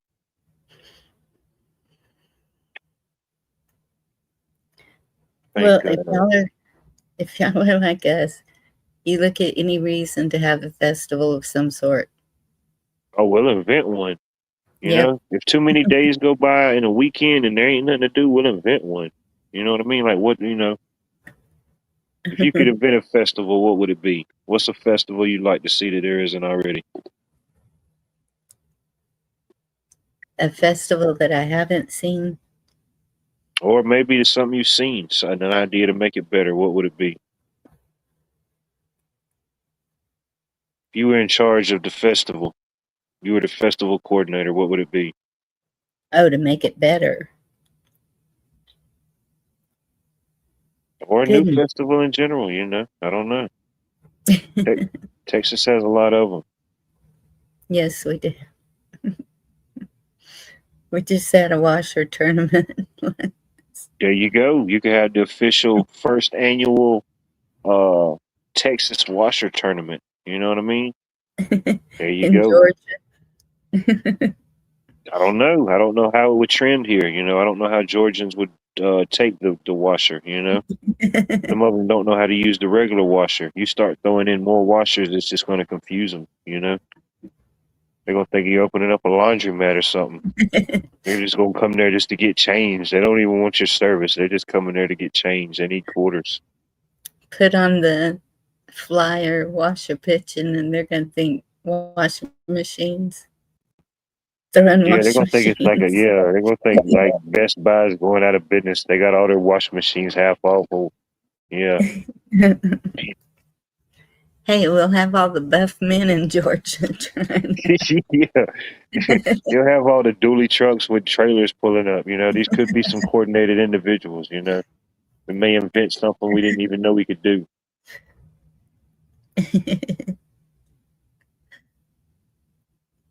Oh, no doubt. It is a nice area for camping.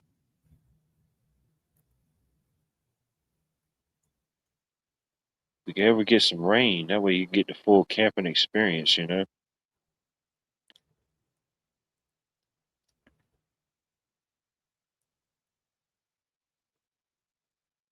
We did this job Baloney. the other day. We had to hook up this guy's run a new line for his pool.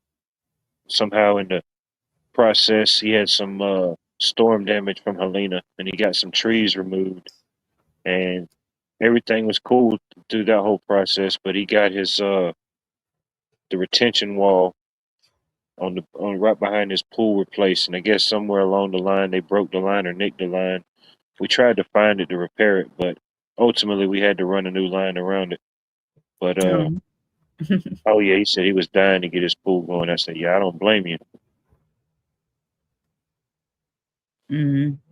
But he's got a saltwater pool, which if I had one, I'd probably have a saltwater pool too, just for you don't have all those extra certain chemicals and certain things. Um, some things may break down over time just for the simple fact of you know salt. Salt can corrode certain things, but Yes. I think overall, from what I've seen, I think it would be better.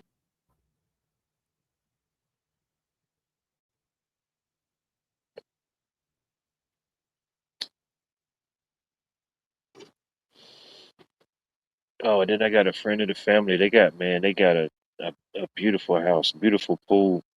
I think at this point they just got the pool just because it's a pool. I don't even think they use it, but it's nice. It's a saltwater. It's got the heated function where you could heat the water and everything. Mm-hmm. Well, I guess one of the last few times they used it and had the heating function on there, and thought they cut all that stuff off, and they went out of town. They were out of town for like almost a month and came back. And oh man, their power bill was outrageous. That added feature, that thing just constantly keeping the water heated to a certain degree. It's got like some type of timer function or something, however it does. So I mean, it's not like constantly running, but ultimately it was. You know, it never was fully shut off.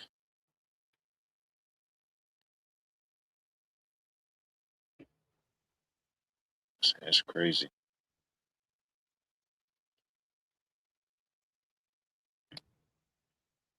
I think we lost Bonnie. She started zoning out. She went into the pool zen, started meditating in the deep end. No, my daughter I've been trying to talk to all day just decided to call me, and I'm like, I'm There you just go. telling her, really? Now?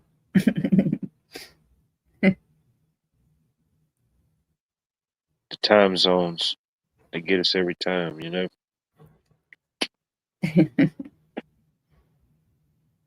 She probably just got the kids to bed.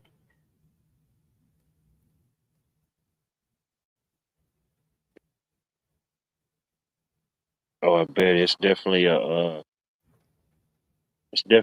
whole nother bill, just the maintenance and everything in general for it.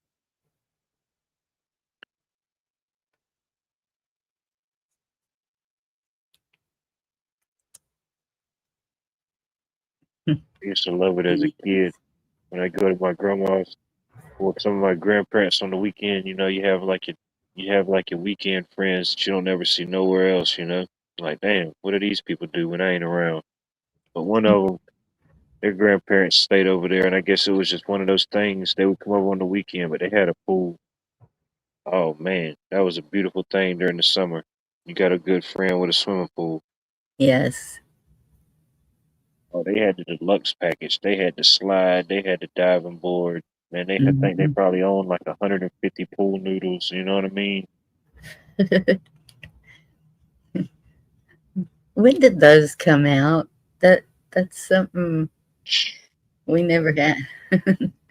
And I was born in the late '80s, so all I really remember of the 1900s is really the 90s. But I still miss the 1900s though, you know. But Hmm. I was in the store the other day looking at something, and I walked past it, and I was like, "Damn, them things was like $5 and $6 for a pool noodle." I Yeah. said, "Man, I used to get them things for like And- nothing. yeah. You get like a whole fistful of them for like $5. Now, shit, you get a $5 bill won't even get you one." It's because we use them for so many different crafts. Um, Oh like, yeah, there's a channels out there that's all they do is make stuff out of those things. yes, The I've pool seen them noodlers. to hold up.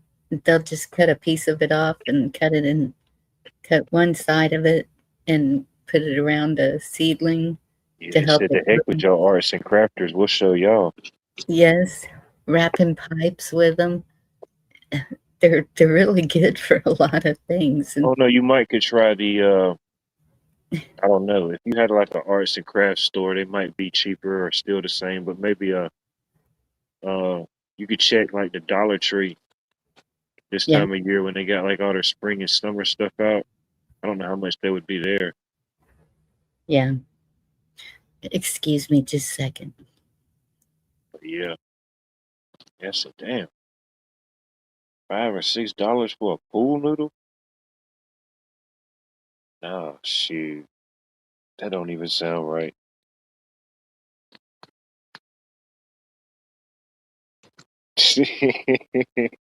A pool noodle should not cost more than a pack of noodles. I don't know how that math even made sense, you know. Must have been an international foam shortage that I didn't know about. Man, the foam overlords are displeased.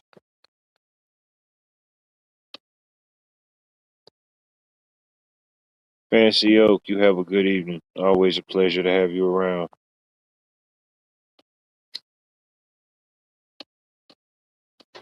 It's like I was in the gas station one day and I was joking with this lady who was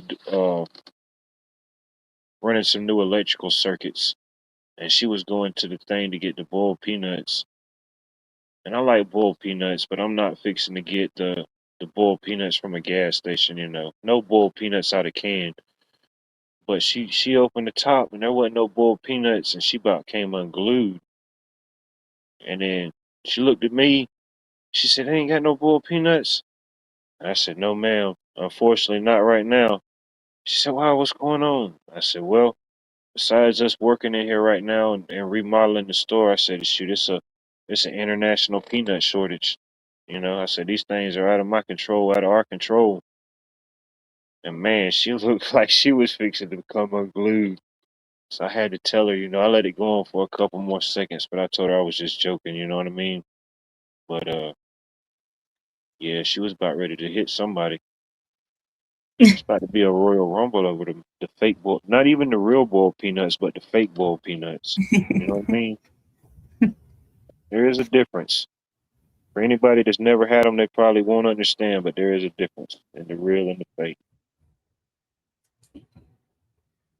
Yeah, I guess my daughter got the fake. She didn't like them. From a gas station, I don't know where she's tasted them at. okay, I don't know. I ain't gonna put it on the gas station. And it might have been done wrong, like anything. Anything can be done wrong, you know. And if you have it a bad way, you know, you're like, nah, I ain't trying that again. Yeah, You know?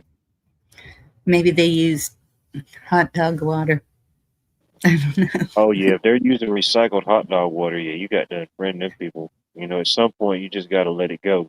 You know, there is no level of aluminum foil retention that could solve that problem, Bonnie. Yeah. This made my toes hurt.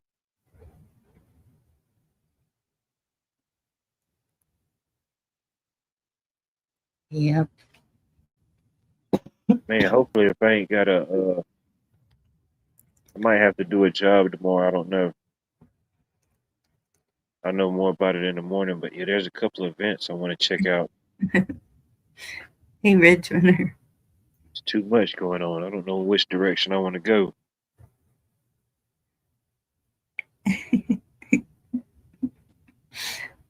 They Okay, got some Jasper. big uh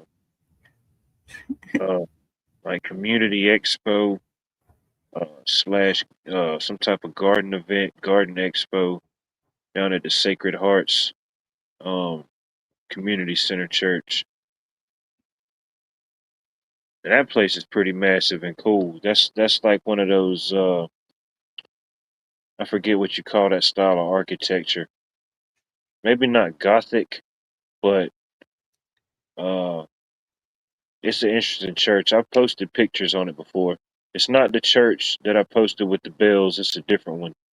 Mm-hmm. This one's got huge ornate stone architecture, a bunch of stained glass windows. It's like a whole once you go inside, it's like a whole different world. You're like, man, how does this even exist? Mm, Might go down there and check that out tomorrow. that's cool. It's right down the street from the outdoor market. It's with I mean, some people probably wouldn't walk it, but if you had to, it's within walking distance. Yeah. If I don't have to do a side job tomorrow, I might make that my side quest.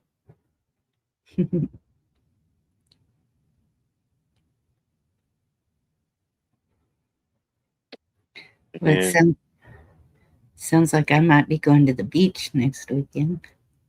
there you go. And Oh, if your weather's like my weather, it's a good weather for it.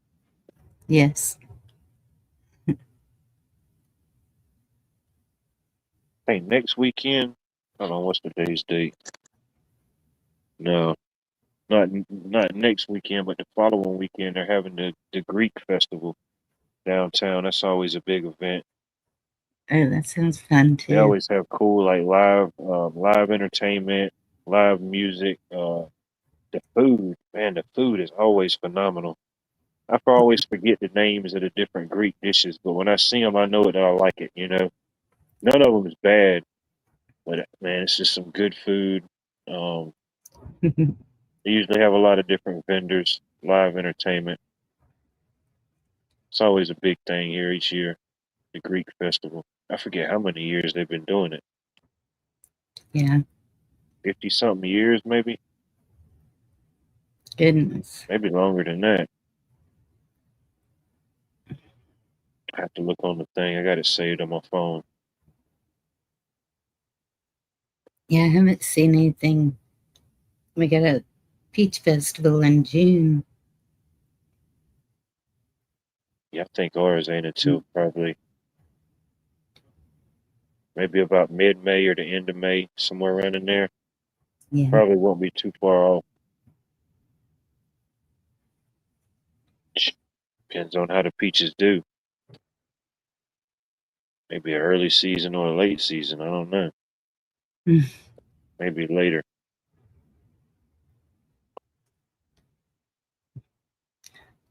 Yeah, the gyros and the man, I forget what all it's called, but yeah, it's good stuff. The different salads and the grills are just constantly going with like all different type of stuff, lamb, chicken, Yeah. all type of stuff.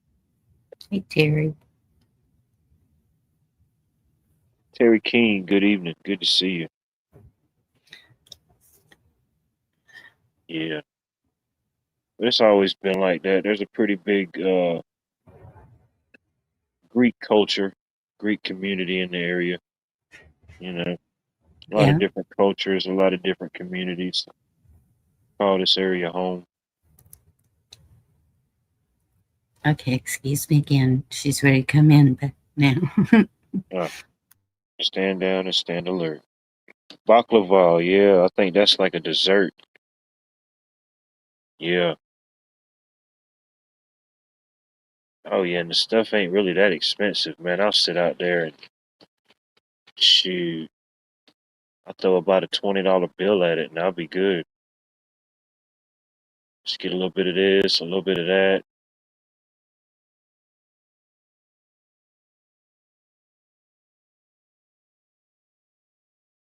if you're a small person, the portions are probably, you could probably eat it twice. But me, it's good portions.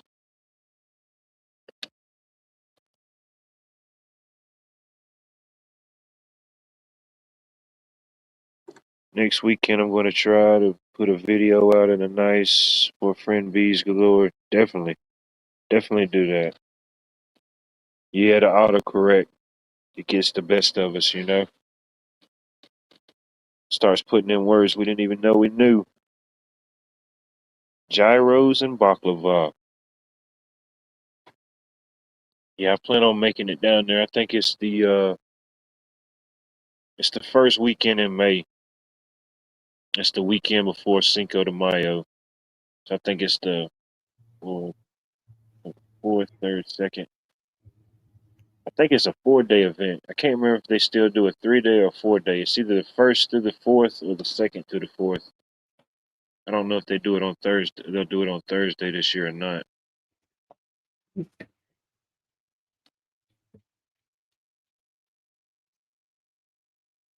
But yeah, I definitely gonna try to make it to that. I think that'll be the biggest event downtown for that weekend. Besides anything leading up to Cinco de Mayo, of course. Need a tropical festival. Tropical. See, there you go. That's what I'm saying. Create a tropical festival. Yeah. With all the tropical fruits and There you go. I love dress. I love fruit.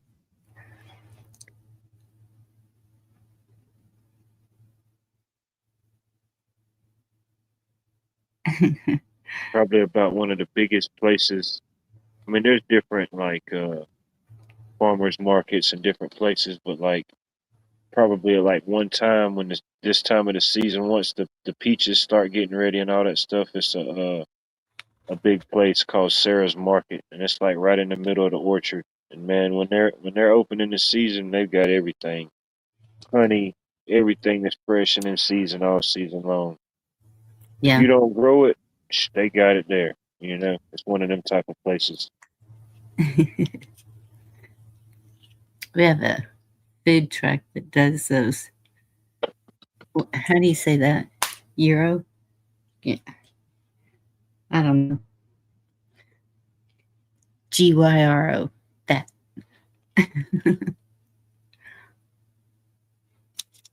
I've never had one.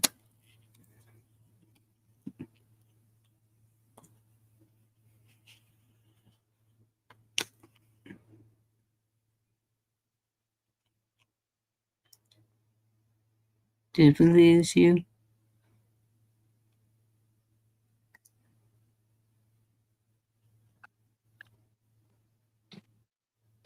Sorry about that. I'm back.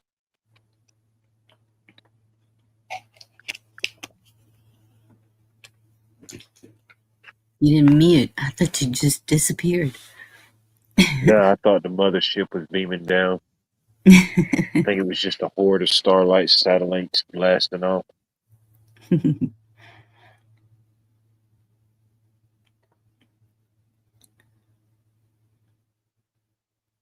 Yeah, maybe I inspire myself to get back into the art and sketching and stuff like that. Oh, it's something. Well, I forgot. I don't know if it's this weekend or next weekend. They were supposed to have. I don't know if it's a. I gotta look back on the thing. I don't know if it's a local artist or it's like some type of. Uh, I don't know, nationally acclaimed artist or painter. But I Yes. think it's supposed to have. It's some type of festival, and they're supposed to be having a somebody set up there doing a live painting. And I think it's supposed to be some type of 250 celebration. Oh, cool.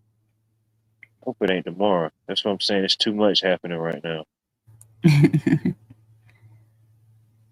Maybe that's next weekend. I gotta look it up and see.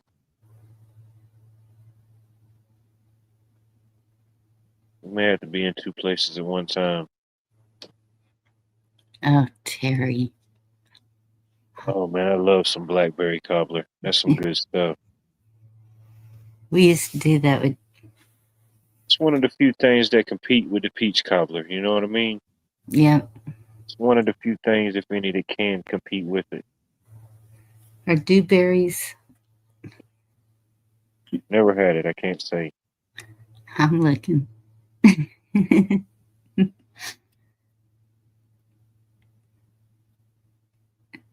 Especially, it's real good if you got like you a good cast iron dish or cast iron skillet. And you make it up that way. Man, it just does Dewberries. something extra to it. You didn't know it could be done until you do it, and you just can't do it any other way. Okay, they're in the blackberry family. Okay, I like them. I like them already. Those kind What? of grow wild here, and um, they are so good with just some milk and honey. Do they taste like blackberries, or are they different? It's kind of a tart taste. That's why you got to have the honey. It says sweet, tart, and intense purple black fruits. And right now is when you'd find them. Rich in vitamin C and K. Huh? And that's Their something that leaves, grows wild on Texas. yep, and their leaves can be used for tea. Huh? Yeah, they could grow just on the side of the road. Nice.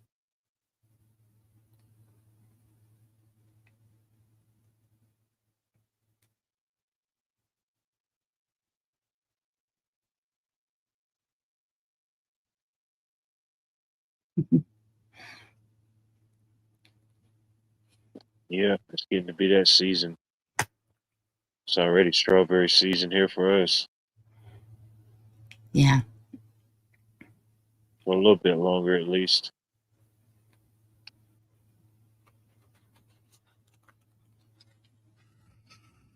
Haven't seen any agaritas on the bushes. I don't know. What's that?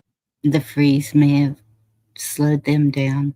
It's another one that grows wild that we always made jams out of.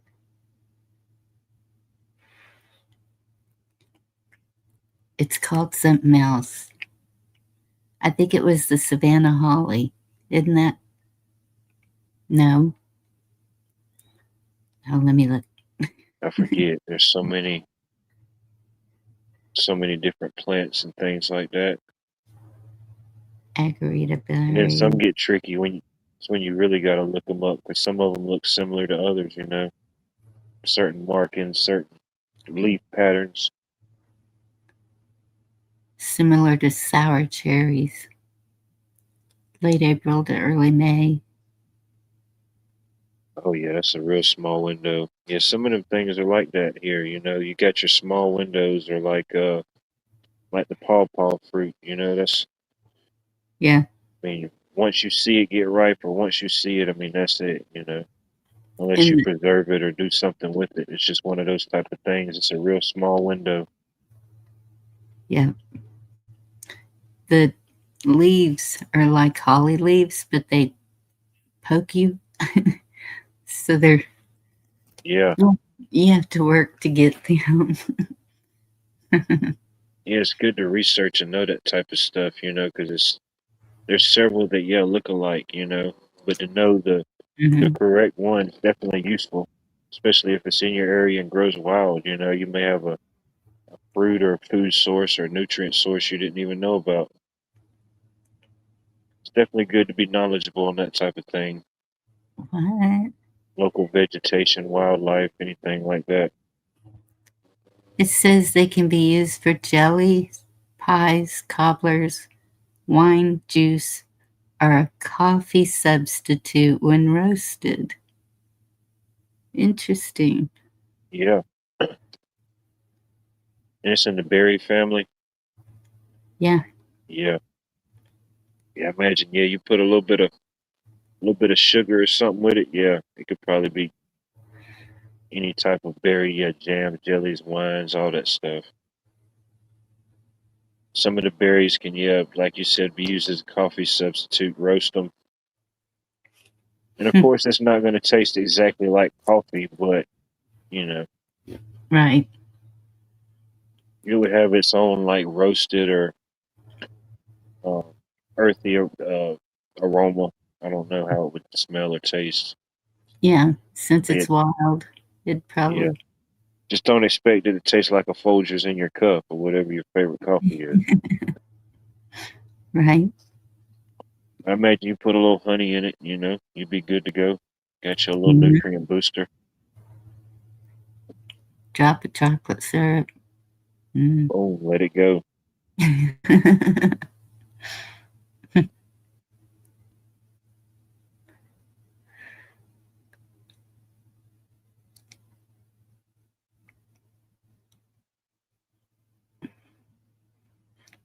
Thought that's what you wanted, Carl. Still and quiet. Guess that's good sometimes. You have had a lot of strange weather events, Yeah. you know. You had the blizzard of 2.6. You had the tornado lightning storm of 2.6. You know, what else?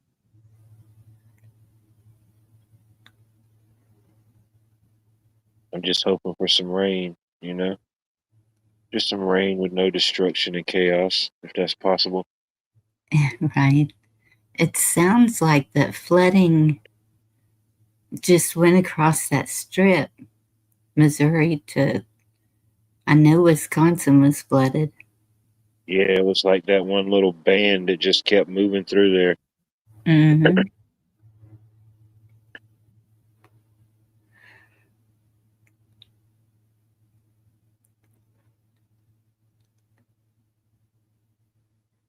I love apple, baked apple, anything. Huh.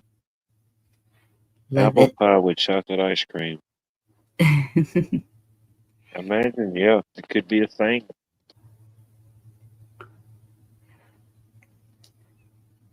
Yeah, it's hard to say. I don't know what my favorite fruit is. It's not peach, believe it or not. Yeah. I really like pears, apples, and pineapples. I think those are my favorites. Uh, I like, I don't know. I like them all. It's hard to pick. Probably if I had to do top three, it would probably be strawberries, peaches, and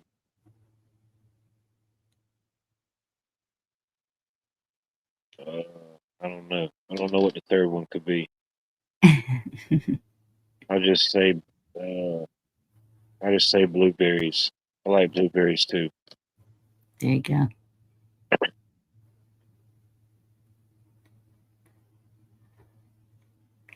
Got a berry. We got a farm not too far from here, and that's what they offer. You can go there and buy them. You can buy them by the buckets or the container. Or when they're in season, you can go out and pick them yourself. Yeah, Pretty cool. we They have got rows and rows and rows of fruit. all kinds of fruit. Strawberries, blackberries, blueberries. Um, I forget what all they Mm, got out there. Uh, they got a pretty vast muscadine and scopadine vines. You can get those out there when they're in season. Um, honey, they produce and uh, process their own honey. Um, a bunch of mm, different things. They got like a market on site. Different like local vendors, like you can get certain meats and stuff from there, eggs, you know, dang. different stuff from the community. Oh yeah, I forgot about watermelon. Yeah, watermelon would be the third one. Strawberries, peaches, and watermelon. I always love a good one. Sounds like an Amish community. Did you say it was? No. No, it's a no, it's just a family. That Hmm. that property and that family have had it for like I don't know how many generations. Yeah. So I mean it's just been, you know, it's just been developing and growing and expanding over generations and time. But it's Huckleberry. originally it was mainly like blueberries, but it's expanded to a lot more. It's called Bynes Blueberry Farm, and of course it says the name says Blueberry Farm, but I guess that was kind of like a pun on, to I guess rhyme with their name Bynes. I don't know, but that's what their main thing was. But yeah, they've expanded to so much more since then.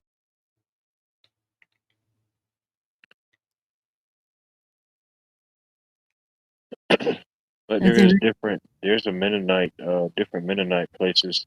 There's one main one that ain't too far from me, probably, shoot, not even 30 minutes, maybe 20, 25 minutes at the most. And they sell all um, local or regional stuff. Some stuff may not be local, it may be regional, it may be just from Georgia somewhere, you know. yeah. Limbs, good to see you. I hope all is well. Limbs snuck in on me. Hey, Limbs. Hey, it happens, man. You can do it on a Friday. So there really is such a thing as huckleberries. Huckleberries, yeah. I'm not sure exactly where they grow, but yeah, Yeah. huckleberries. They're native mostly to mountainous regions of the Pacific Northwest and Rocky Mountains. There you They're go. shrubs, forests at high elevations, Sounds like they'd be tricky to get to. right? I mean, if you didn't live in that area, yeah. I mean, yeah, if you'd have them access to them, they do exist. They do Hmm. exist. I saw somebody say Mustang grapes, and we have those What's that? grow wild here too. Mustang grapes. Oh yeah, yeah. Muscadines or Mustang grapes, yeah. Yes. They're like a they're like a cousin of the grape. But I like them. I like muscadines when they're in season. Yeah, I'll get me a bucket full of them. And I've had different jams, jellies. I've had muscadine wine. Uh, Hmm. Pretty good stuff. Yeah. Around here, you know when somebody's been on the property for a while. That's kind of like one of the signs. Well, it might not be a sign for other people, but for me, it is. I know that somebody's kind of been on that property and developed it for a while. When you see the vines or the vineyards, Hmm. it takes them a while to get to that point. Yeah. We got a lot of vineyards. Some of Too them's many. massive. You could walk underneath them. It's crazy. Yeah, that's what it was at my other house. The vines, they were taking over the oak trees. Looked kind of spooky at night. I know there's different like home brews or home batches, but you get like closer towards North Georgia and like towards the mountains, you'll see like uh vineyards like dedicated to that. Grapes, that type of wine, those type of vineyards. Yeah. There's a few of them up there that's been doing pretty good. Oh, Lauren says you might get rain. I'll put out all those fires, hopefully. I hope so. I hope the weatherman's wrong. I hope we do get rain.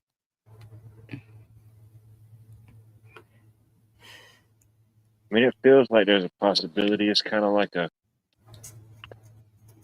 don't know.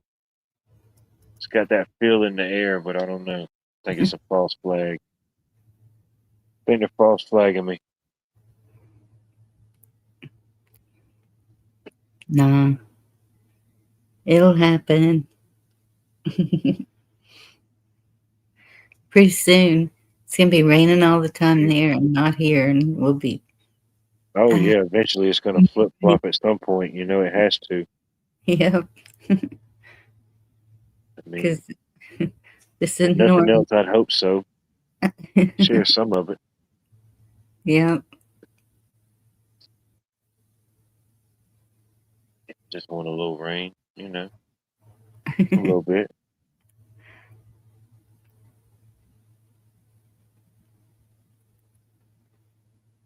I don't think that's Shoot, a, I'm living through Fallout 4. Now he's playing Fallout 4 and streaming and mm. checking in. Meanwhile, we're living through Fallout 4 right here, right now. It's, it's an amazing thing. Yeah. I think my daughter plays that. It's I've never played it. I understand like the concept of it, but yeah, it's a pretty popular game. I forget Yeah. how many they've made. They even made a TV show about it. Fallout the series. I haven't watched it, but yeah, it's a thing. I know, Pat. They keep hearing us say the South is going to rise again. Oh, we'll show you. It's hard to raise if you ain't getting no water to raise it, you know? Like, man, Yeah. no, it's going something's gonna give eventually. You know, this too shall pass. Yes. Hey, just imagine if it rained 40 days and 40 nights, you know? Shoot. So, okay, I got a question for you. You're always asking us questions. All right. Give me your best. I love questions. Give me as many as you got. Go. So, they're really talking about this food shortage, like a lot. And so, if you could add an animal to your gardens for food, what would it be? What do you mean? Like if I could farm like certain animals? Mm-hmm. Mm, I don't know. I think for me, probably the most easiest and probably the most common thing would probably be chickens. You know, they're versatile. You can get some laying chickens. You can get some meat birds. You know, get that cycle going. Um, and that can kind of build that up, and it gets kind of self-sustainable. You know, things phase out. You get meat birds, the laying hens. They lay more chickens. You know, Yeah. that's pretty easy. I mean, of course, if you got the space and you can do something like cow, have access to your own beef and be able to process your own beef. Of course, you can get uh, a bigger yield, but of course, the process and the raising of a cow versus the chicken is a big difference price wise. Um, so I think chicken's usually the most affordable, that type of thing. I agree. Because you can actually grow their food too. That or maybe goats. You know, you can do a lot with the goat's milk. You know, they're almost like a I'm smaller version of the cow, but still, still require a certain level of maintenance. they require a rope and chain or something. That's one animal I would never have is a goat. But you know, get a couple more different wheels in motion. I'd like to have a lot of different animals. You know, I like to have a little bit of everything. You know, Yeah. hogs, chickens, some cows, some goats, rabbits, geese, all different type of thing. Little miniature goats that Cheryl can ride on.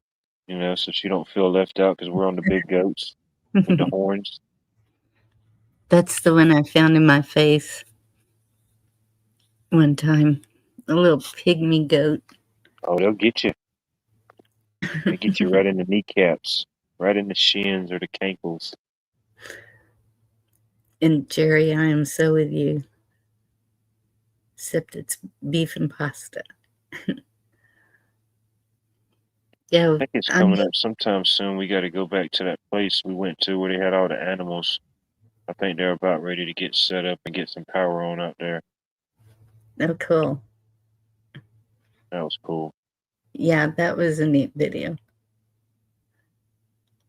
Man, soon because when we first got to the property, the people hadn't got there yet, and then my coworker called them and they said they were like 5 minutes out, the husband and the wife. So I said, the heck with it. I got outside of the truck because we were at the gate, and by that time, one of the donkeys and one of the goats had already done got curious and walked up there to see what we was doing.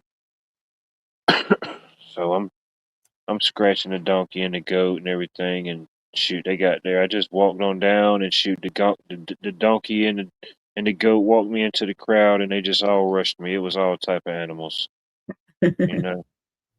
I think Yeah. the cow was the most exciting because he was going through whatever process. He was growing his horns and everything. So, oh man, it's like a dog, like a friendly dog. Like once you scratch him or once you pet him, you can't. You just, you done opened Mhm. up the can of worms. You got to keep it going.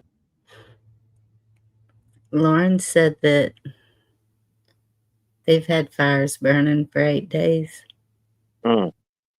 in the mountains. Goodness. Oh yeah.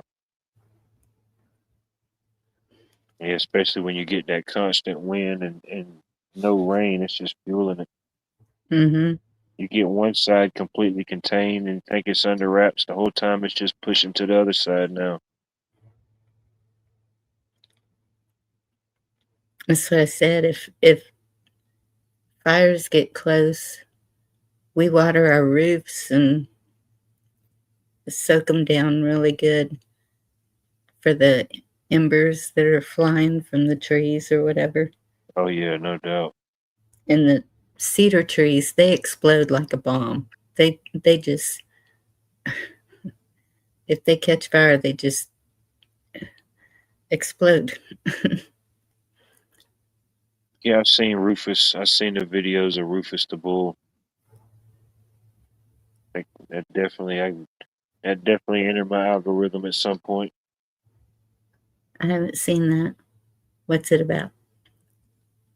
Oh, it's just a guy. He's got like a farm or some property, and I don't know. He started filming his just a video of a bull, and it just I guess kind of got popular. So he just started making more videos. Hmm. He'll go out and the bull will come out there and just start talking. It looked like he was going to do. It's just kind of got to watch it. He just kind of interacts with the bull. He'll give him treats, then he'll come out there and act like he's going to chase him or something, and one of them type of deals. Yeah, they can. I was raising a bull in my backyard, and when he got bigger than me, then he just wanted to play though, but Yeah, still, he didn't realize how strong he was. yeah, throwing me around the yard. I was like, okay, Jethro needs to go to the ranch. We had, as a kid, we had a bunch of animals for a long time. We never had any cows or any horses, but we had plenty of chickens, hogs, goats, and everything. But yeah, it's definitely a process. That was my chore. Every afternoon when I came in, I had to go feed all the animals. Yeah, Some of them were easier than others. The goats, definitely, they were always excited. Man, you get a whole herd of them running up on you. It don't matter how hard you or big you are, they don't slow down. But they were pretty cool though. oh, okay. He just popped right up. What's That's that? that Rufus the bull. There you go. He's trending. It's Rufus or Rufus. Oh, that's a pretty one. Oh Redford. yeah, shoot, he's massive. Ain't no telling how big he is.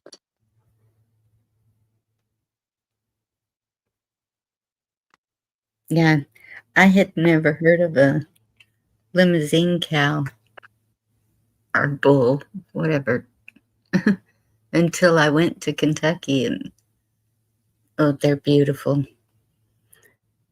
Mostly, I have been around Herefords. Longhorns are unpredictable. I don't go in their pen, but Herefords are pretty tame. Oh, I bet, yeah. They got their own personalities about them. Yes, they do.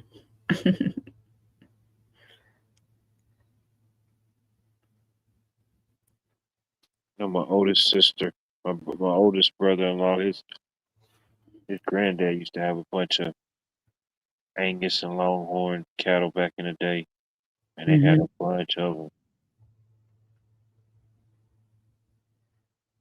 The granddad, he's done long gone now. It's the property ultimately got broke down to. It's still all in the family, but it's like different family members own like different pieces of the land. So there's still a few cows left, but it ain't as big as it once was. I mean, it was hundreds and hundreds of heads of cattle. Dang.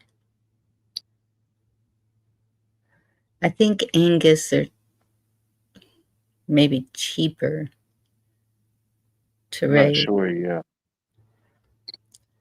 shoot, they never went nowhere to get no beef.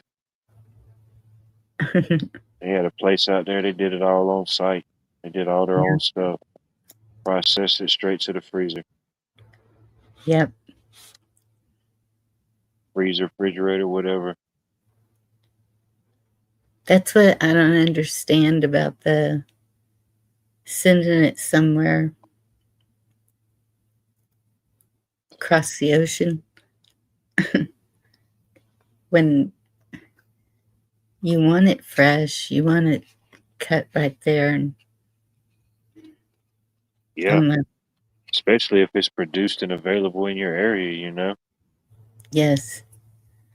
I mean, I know there's regional markets, there's global markets for certain things, but yeah, you know, Yeah. ultimately, if it's to that level, yeah, at least keep some in house to pass on some type of savings, Yeah. I availability, quality, you know, whatever it may be. had cutlets for supper tonight from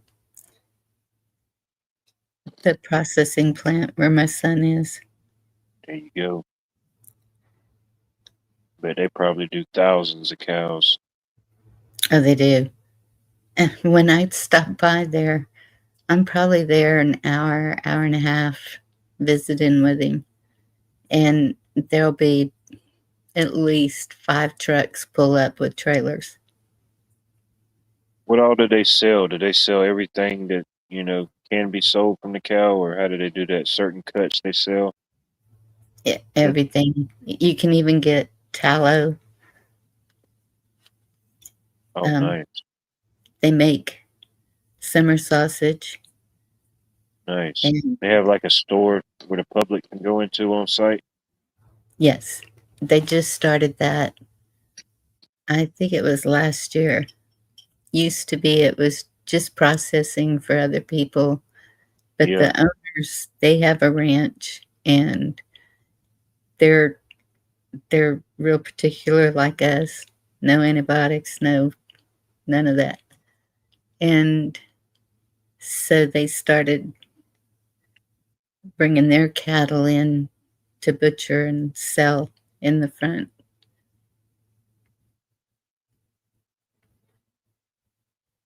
Yeah, And it the biggest beef processing place in the area is in this area. And yeah, they have a place like that up front where you could go in as a customer, um, and get stuff at a discount, you know. Can't really beat it. It's yeah, definitely one avenue unless you're getting it straight from the farmer. or the the rancher himself. Somebody made it have a facility on site, or they process it and just you know do it themselves. The only one around here that we have that does that, it's Wagyu. And I don't know if you've ever had that, but it's um I would just rather have just regular beef. It's really expensive and it's Yeah, it's a really, certain really, process they use to get it. Just that it's like a certain marbleization. yes, very The whole marble. process they go through. Yeah. Yeah. Yeah. One of the there's a little shop that sells it. I went in there to check out a brisket. $150. And that's, yeah, no, thank Yeah. you. And then there's different grades, and then like uh Hmm. you have like the I guess like the authentic like Japanese um version, you have different grades of that. And then now there's like an American version of the Wagyu, and then I guess it has like different grades, of quality or Yeah. marbleization, however they determine the grade. But yeah.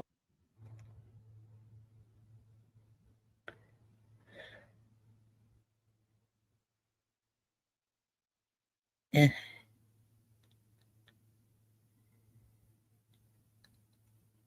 look it up, Pat. They probably have a website. Oh yeah. I'm sure they Mhm. have it listed somewhere where they tell um, Yep. maybe a certain ranch or several ranches, you know. I've never heard of saltgrass. I don't know what it is. Saltgrass. Must be pretty good. She's mentioned it a couple times. I don't know if it might be like a I mom and know. pop or a regional. She goes on and on about it. There's uh It's, there's something a restaurant around here I said I was gonna try. It's something salt, but it ain't saltgrass. It's no, it ain't salt. It's called Bone and Marrow. That's what it's called. mm, It's a restaurant called Bone and Marrow, and everybody said the food in there is phenomenal. But it's kind of what the name says, Bone and Marrow. It's just meats, different things. yeah. You know. Do you know how good the marrow is for you? Oh yeah, I love it. yes. If you get you like a good butcher or somebody like that that gets it, yeah, get them to, to split one of them bones down for you down the middle. You Hmm. know, S- do it up in like little nuggets or little pieces and grill it or like bake it. Yeah. It's, I always ask my mama for the bone out of a round steak. Yeah, I guess that's where like a lot of the essence or the nutrients is. I guess you get so Hmm. much from the meat, but like it even when we make stocks or stuff like that, we boil it and then all that stuff, Yes. gets extracted and removed. It's good stuff. If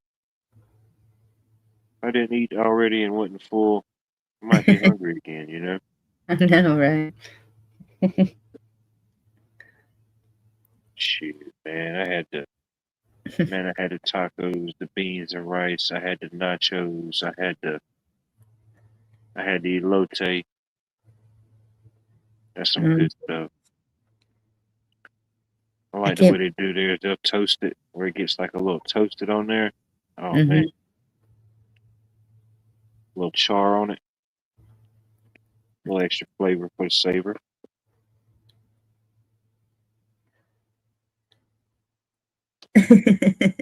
Hey, I'm reading into it. It's too late. It's fully read. I'm already in chapter 2. Chapter 1 was amazing. Chapter 2 is going to be phenomenal. It's happening. it's it's a pajama party. It's a pajama party. There may or may not be pajamas, but it's still a party. It's still a party nonetheless. Yeah. I think that's what they said in my algorithms. I think they said like 8% of my audience, found me whilst in bed, lingering in bed. Waking up from a nightmare or some type of 2 a.m. or midnight bathroom stroll, and it's like 8 or 9%. So I'm like, heck yeah, that's good. You got to hold on to that. Not too often you get a good 8 or 9% anymore. You can't even really get the full 10% for the big guy.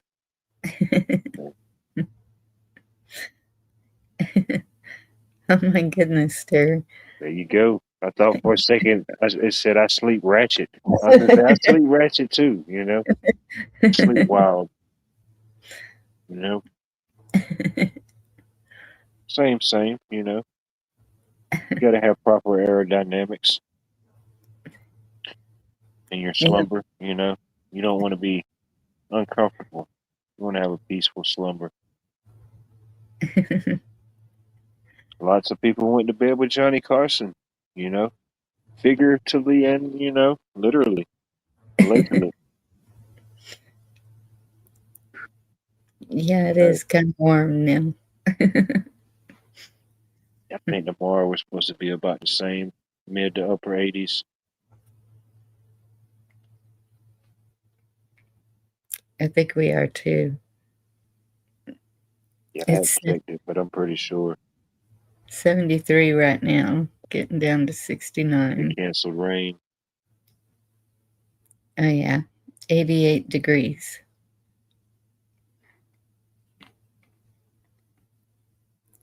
Yeah, maybe our weather's done caught up to each other, minus the rain or lack of. We got a 40% chance Tuesday, I and then it starts going up.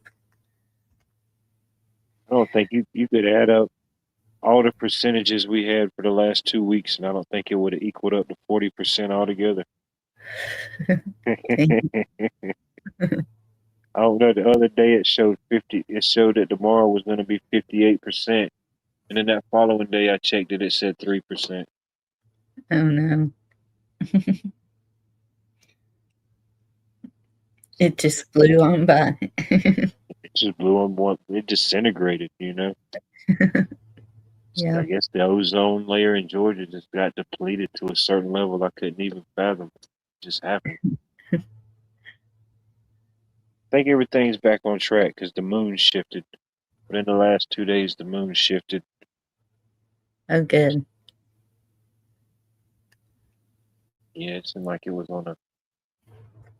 Couldn't figure out what it's doing. Now it's back on it. I can see it again now. Let's see what the solar flares are doing Oh, right man. You don't even want to look at it. now. Shoot, they're probably popping off like the 4th of July.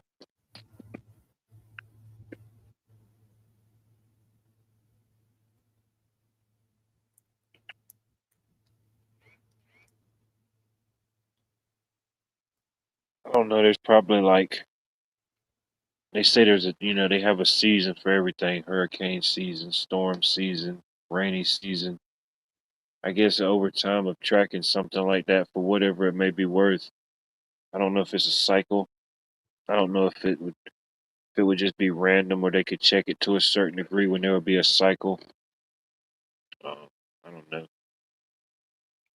Algorithm to predict when it may happen. I don't know. Pretty sure something like that exists. They're running at C1.25.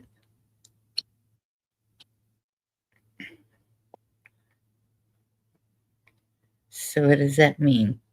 I don't know. I haven't done much research on it, so I'm not sure. You know, Yeah. it's so long. It's interesting. It could be good or bad. I'm just hoping it's maybe like low to moderate.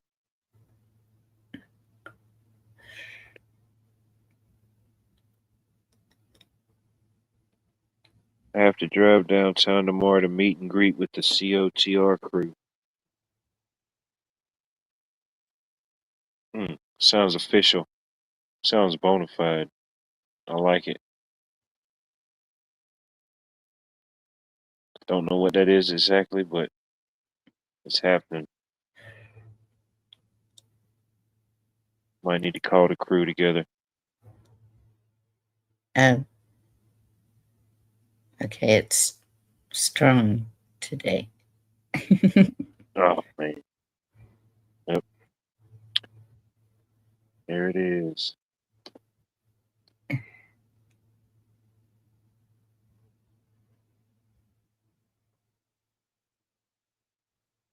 Says spotless. Spotless.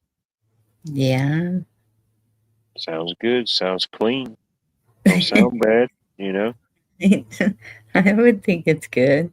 I think so, you know. I don't It's know if having a spotless son is bad, you know, if this could be really bad.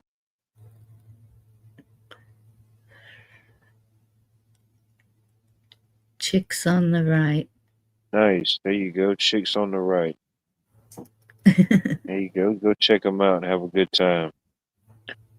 Come back and give us a good report of the festivities. I like it.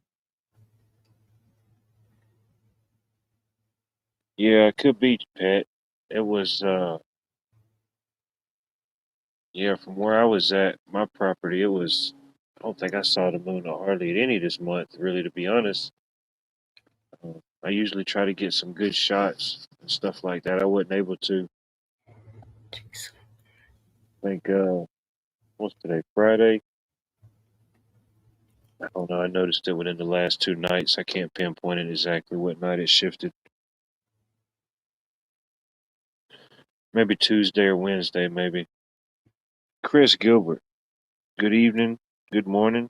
Salutations. Good to see you.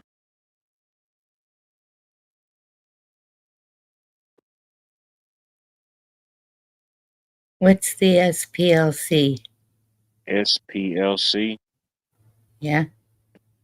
Do you know what that I'm is? not sure what that stands for. SPLC. I don't know either. Hey, Chris. That Yeah, I'm not chick's sure. popped right up. Solar pulses, linear count. I don't know. Mm. I would just be guesstimating.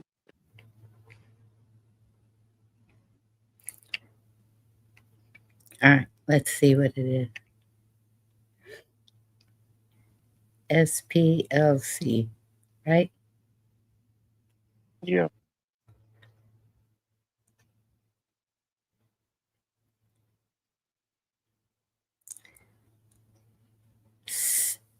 It's either the Southern Poverty Law Center, It's not that. Student Press Law Center. I don't think.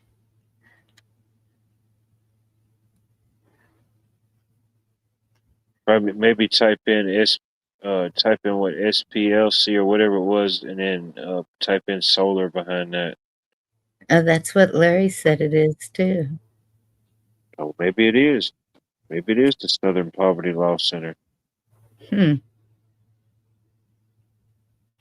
I mean, I know it's an organization. You know, I've heard of it. Maybe that was a some type of study or something that they put forth.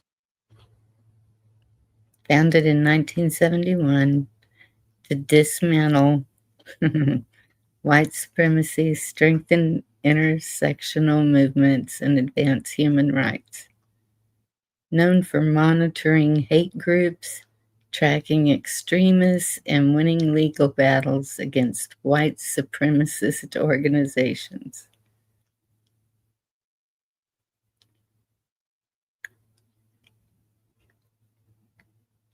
Oh, the Department of Justice indicted the organization, alleging they committed wire fraud and money laundering by paying over $3 million in donor funds to extremist leaders as informants.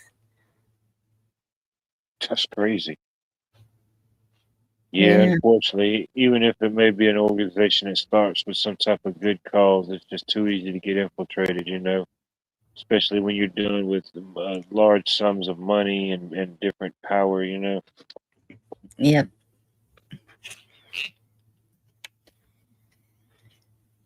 Hey, started to prevent corruption and ended up getting charged with corruption. Mhm.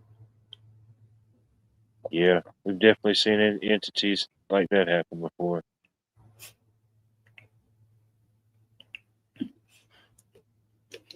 I wonder what they had to do with the solar story. What brought that up? The SPLU. I The think SPLC. I think somebody in chat said it. Let me look. Okay. Thinking, dang, what are these people talking about the sun for? What do they got going on? They're all conspiring against us.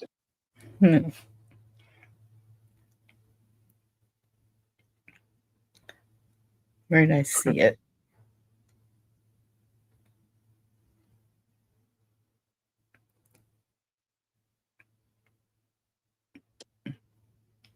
Yeah, they trying to fight. They just tried to fight the poverty and end up putting people in poverty.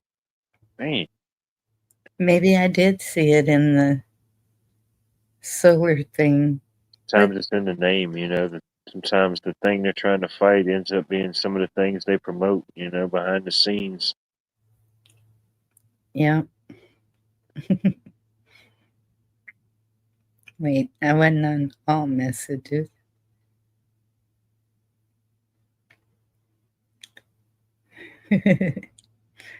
Hey, Catherine.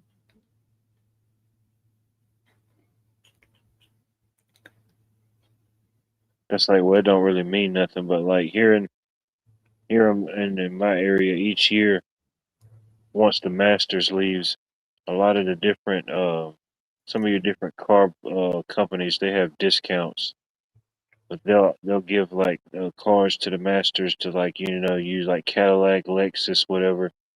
They'll let certain people drive the cars, chauffeured or whatever it may be.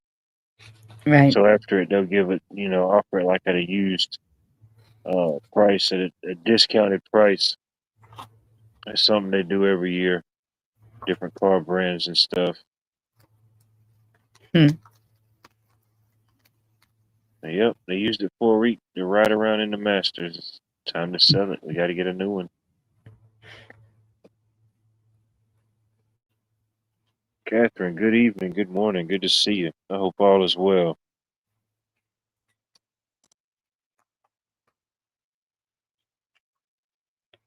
Shout out to the second and third shifters, people that make the gears grind when we're all sleeping. We're not here talking about it. Somebody's probably listening, flipping the donuts. Somebody's got to do that thing.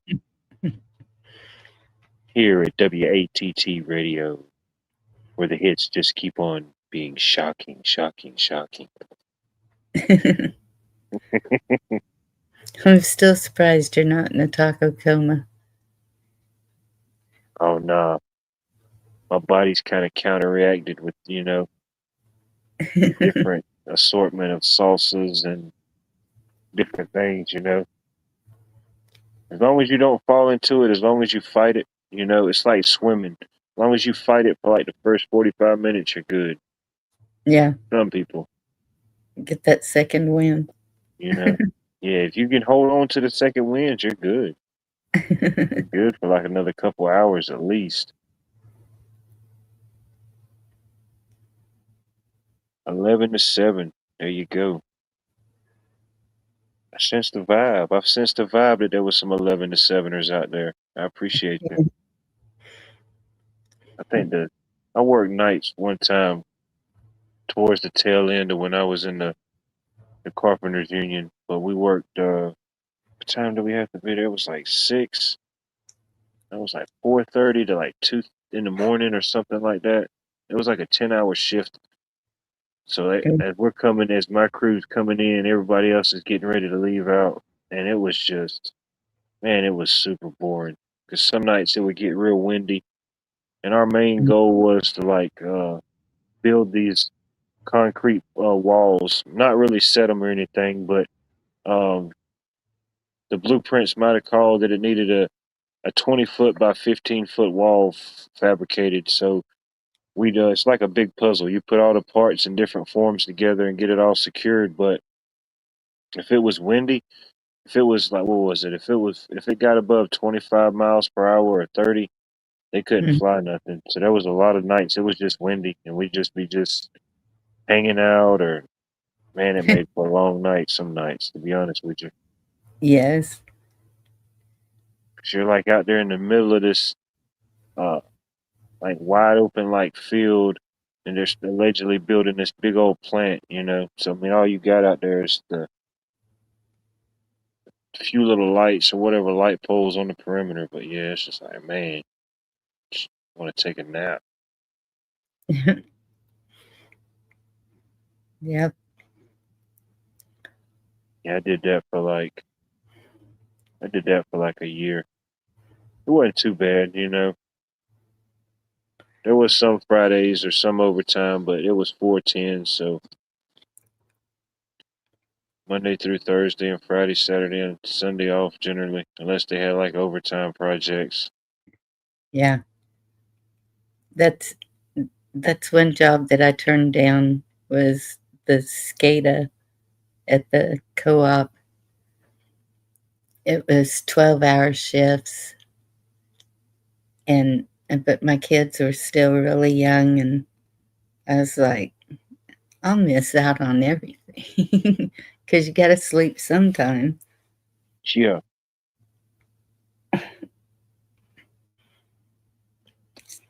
So I turned that one down.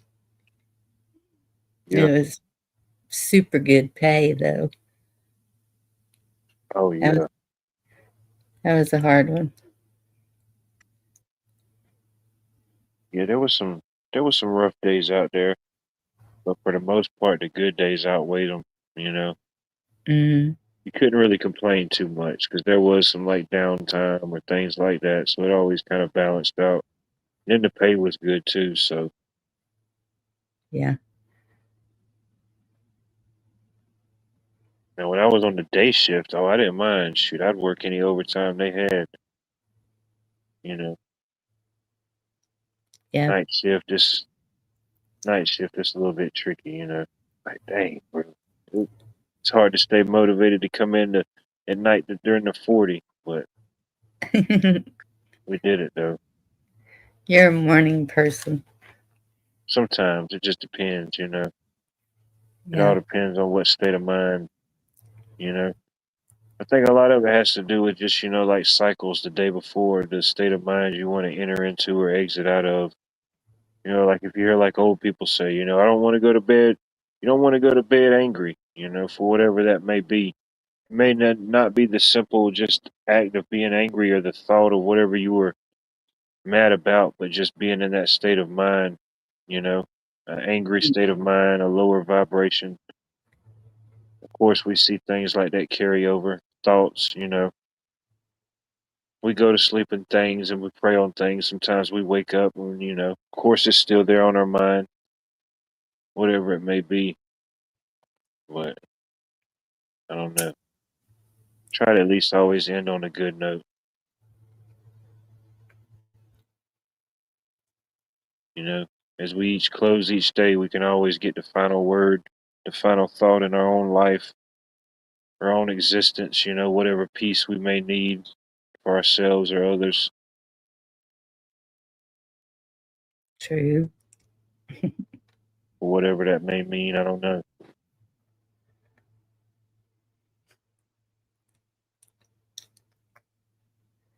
Man, I wish the weekends was longer. The weekends just ain't long enough, you know? We need to like invent it. We're inventing everything else. We just need to invent like another day or just, you know, say, all right, Friday is the new weekend day. Right. 3-day 3 weekend. days. I'm gonna do a cycle. Once a month you'll get a 3 day weekend, you know. We can do it. Right.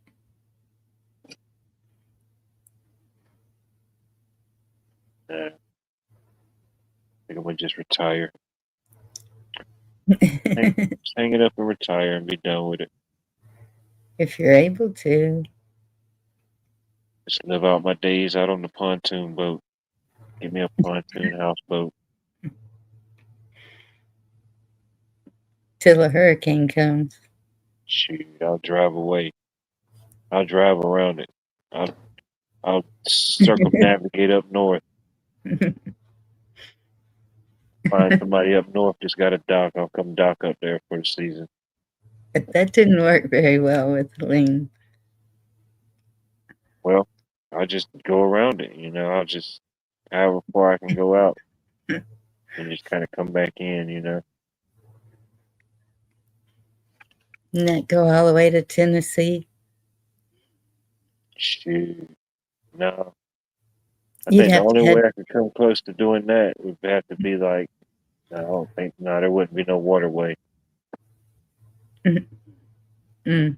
I just have to go up the Savannah River and I get to the end and however far I could go and come back.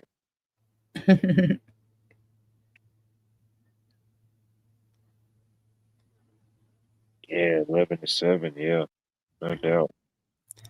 Where does it end up? Do you know? In the Pacific. No, I mean other way. Okay, where does it begin?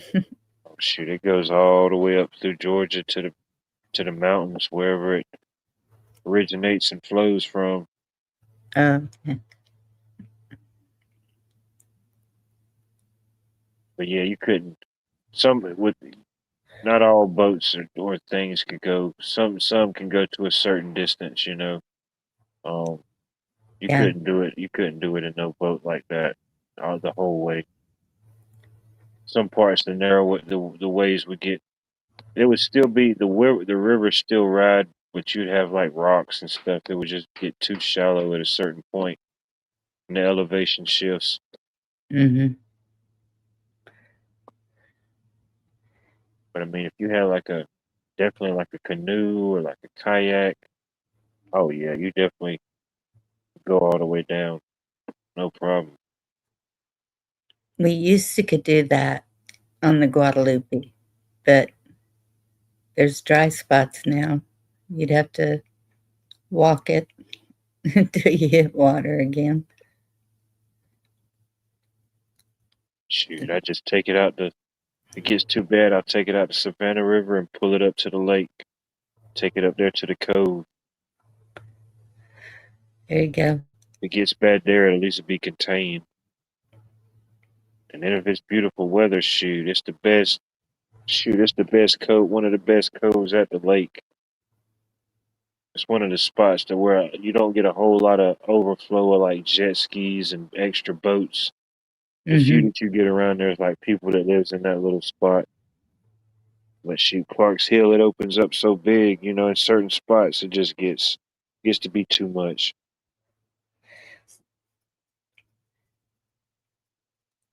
Good fishing. Oh yeah, they have fishing tournaments up there. Um, Yeah. there was a guy he used to come on TV all the time. What's his name? He used to always do his fishing. He did fished at a lot of places, but that was a lot of where he did. What was it called? Ralph Barbie. You ever heard of the fishing guy named Ralph Barbie? I don't think so.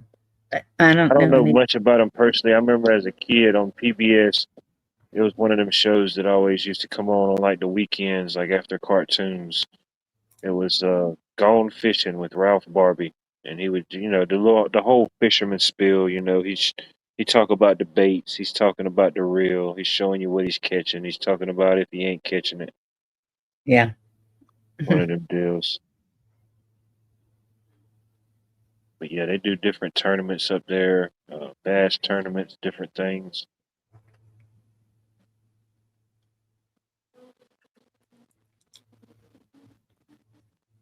Yeah, the only place I know of that they do that here is Richland Chambers. Um, it's around Corsicana. It's where that spaceship kind of flew apart that one year. There you go. Mary Freeland remembers the show. Smart cities, I don't know.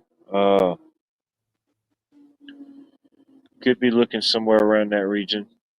I forget how many or what they may have, but there's definitely, if it's in talks, it's definitely in the works for somewhere. You know, they just don't have an idea and not have a plan to put it or a place to put it. That would be an area. It's um I I think the biggest one I saw was, and that wasn't even the biggest one, that was it around 82. No, but I mean that's a pretty uh like rural type of area. You know what I mean? Then it's Damaging. close enough to certain things. You know, like it's close to the Florida Georgia line. It's close to the coast for certain things. You know. Yep.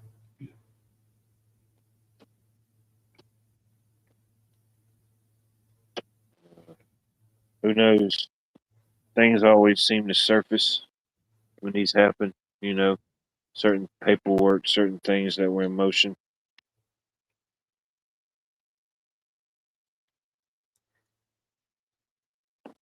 Hmm.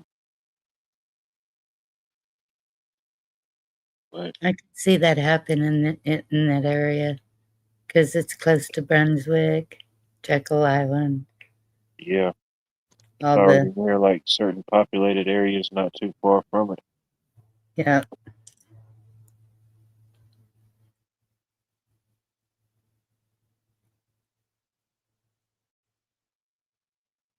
Yeah, it's gonna be interesting to watch to see.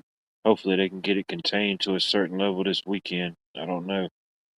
I don't know yeah. if that region's projected to get any rain in South Georgia or not. Tell those people they need to start building their houses out of brick. I know the one right across the river, probably shoot, 20, 25 minutes from me, probably. Yeah, they had to bring in the airplanes equipped to drop down water. I think they had a couple of helicopters in use, plus the on the ground. But of course, you know, in some of them areas, if it's remote, you know, everything's got to be shipped in regardless. You just Yeah, ain't hooking up to a hydrant or I don't know the specs on something like that. It seemed like they would have some type of hydration station within so many. I don't know. I don't know the laws within that. And of course, you got to have water flow to go down through there. So at least they seem like they'd have some type of hookup station.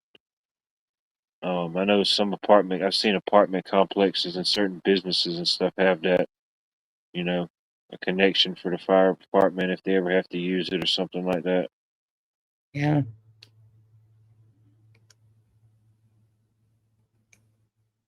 Yeah, yeah. yeah, There are plenty down that way for sure. yeah, Um, a lot that just to go from Georgia to Alabama or across up through Georgia or from Georgia down to Florida. It's definitely for logistics reasons. You know, it's definitely a highly traversed area for anything yeah. shipping. Have a good night, Jerry. Have a good night, Jerry.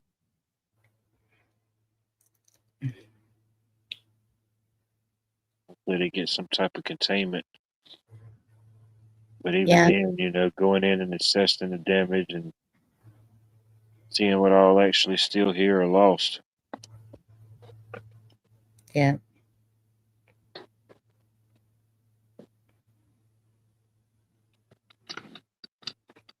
yeah. I've been through it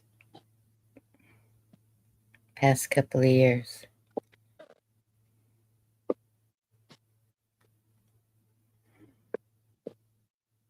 Definitely been a lot of firsts. It's definitely the driest uh, April that I can remember. That's a good idea, James. Yeah, hope they'd have something like that. I don't know.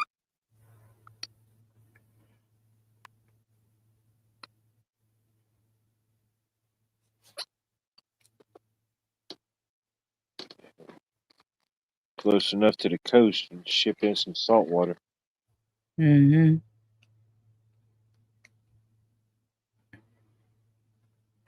Oh, yeah. When we have fires, they use every water resource they can find, rivers, lakes, whatever. There are no train tracks anywhere near me, Uh, not close enough to the coast. yeah. And we got a lot of trees.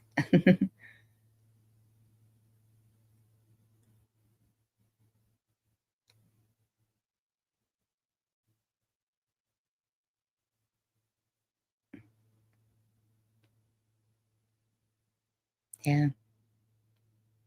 Yeah. Definitely been a busy week. Some people's getting flooding, some people's getting wildfires.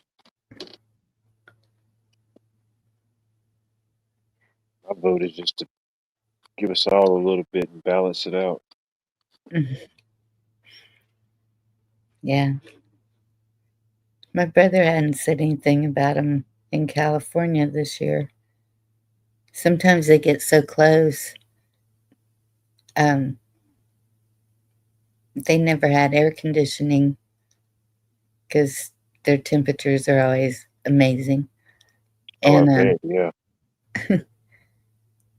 the smoke was so bad and it was so hot that they finally broke down and bought a window unit. Huh. That was a couple of years ago.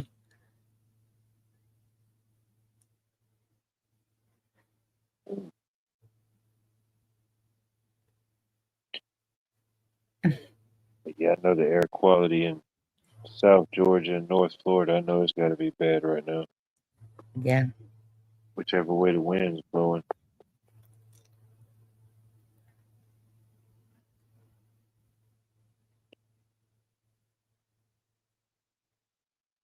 Yeah, I know most of the orchards and stuff like that around here have the irrigations and stuff. I guess if something was coming through, there was something they could just cut it on and just let it run. At least it'll give it that much of a barrier of prevention. Mm-hmm.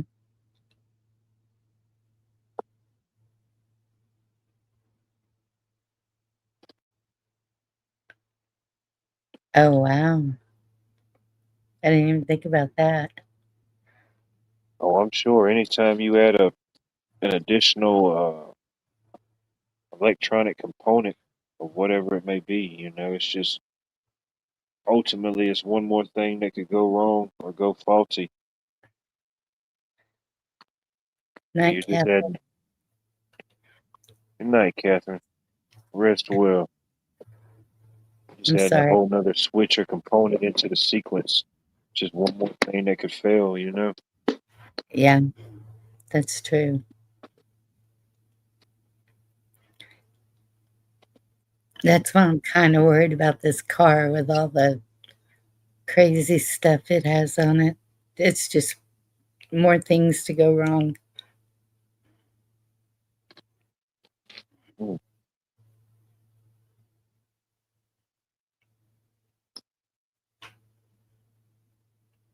yeah, it's just how it is. Takes a lot to keep the ACs and the lights and the Wi-Fi's and all that stuff going. Yeah.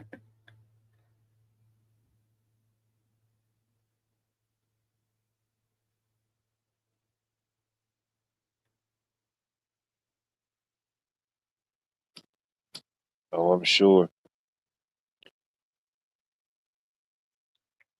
I'm sure it holds some type of data and memory because even like smart breakers and mainly like smart breakers, even some smart devices, they hold a certain level of memory, even if it's nothing more than just being able to tell what caused it to trip or what caused it to break circuit.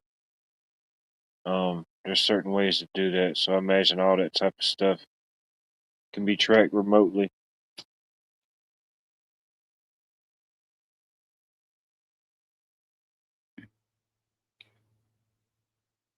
built the Tesla Tower. No doubt. I don't want the Tesla Tower. I You don't have want it. but if there was any kind of tower around here, I'd want it to be a watchtower. You know, watch for any fires kicking up or what have you.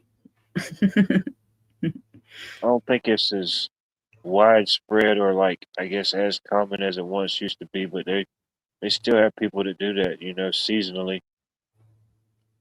Uh, I forget the channel name, but there's a channel on YouTube. I see the videos pop up sometimes, and uh, it's kind of like a traveling channel, but for like I don't know, been like the last 4 or 5 years, he's did a seasonal job as like a fire watch or a fire lookout, where he goes and stays up in a tower.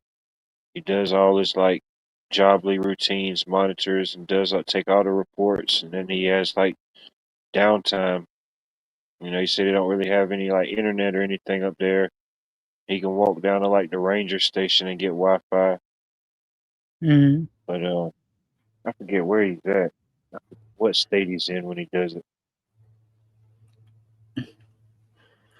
But it's really pretty looking out his windows like Oh yeah, mountain. he's like right on the wherever he's at in America. Yeah, he's like right on the mountains, like he can see. Yeah, I think I've seen that. I forget his channel name, but yeah, like the last 4 or 5 seasons. Um, I forget how long the season it is he does it. It's usually like a spring and summer type deal or something.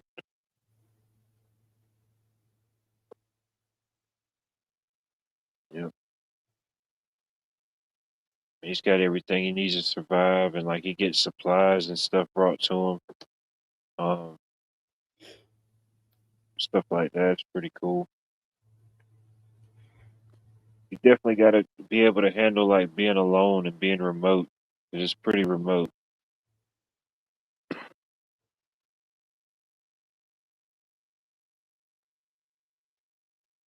but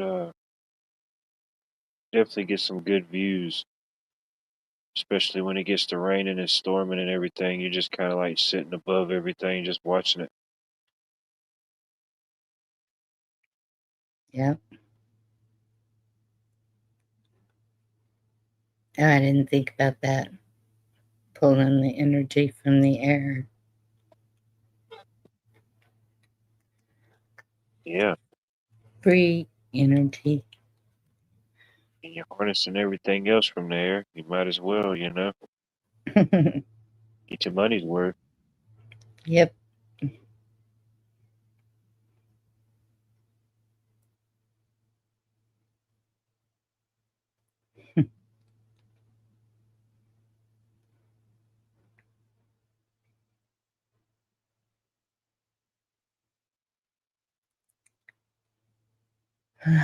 Sounds like we're going shopping tomorrow.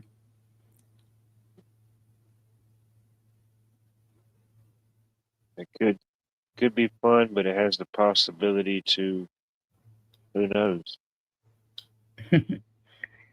There's just a few more things that I need that have been mentioned. Have my little list.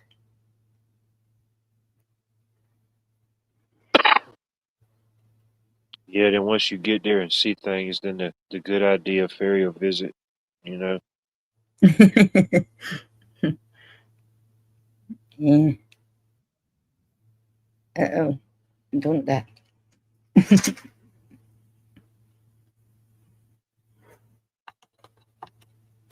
I'll try to stay in the horse section. There you go. Stay focused. Stay focused on the mission. I usually do pretty good with just taking my list and getting what's on it.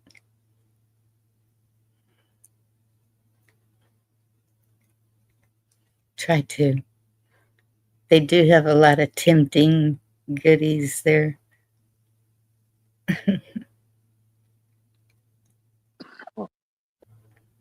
But Yeah, I I think passed by this one store. I forgot what the name of it or what road I even saw it on. It was some new outdoor store that opened up.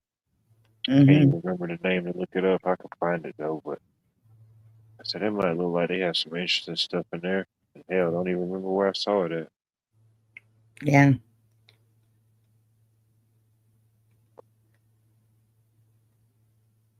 And there was some new boot place. I forget what it's called.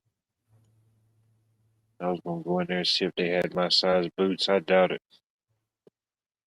Most places when I go in there, they may have like one or two, but most of it they give you a catalog and they say we can order it. If it don't fit, no problem. We can get you another one. I hate going through the process. You may yeah, get lucky and the first one fits. You may have to go through a couple of them.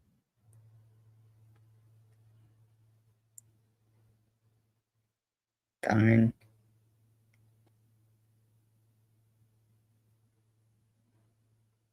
If not, there is one place I know for sure where I've ordered my boots from the last couple times. They're still in business, thankfully.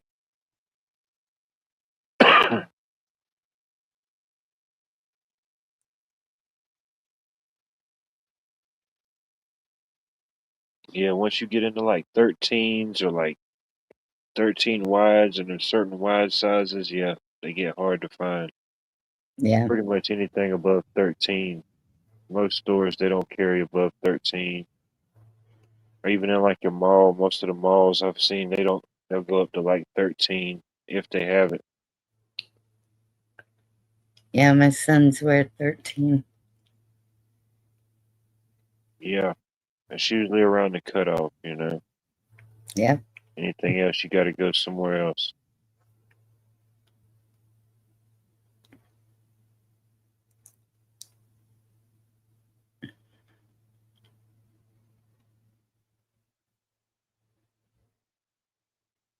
whoa.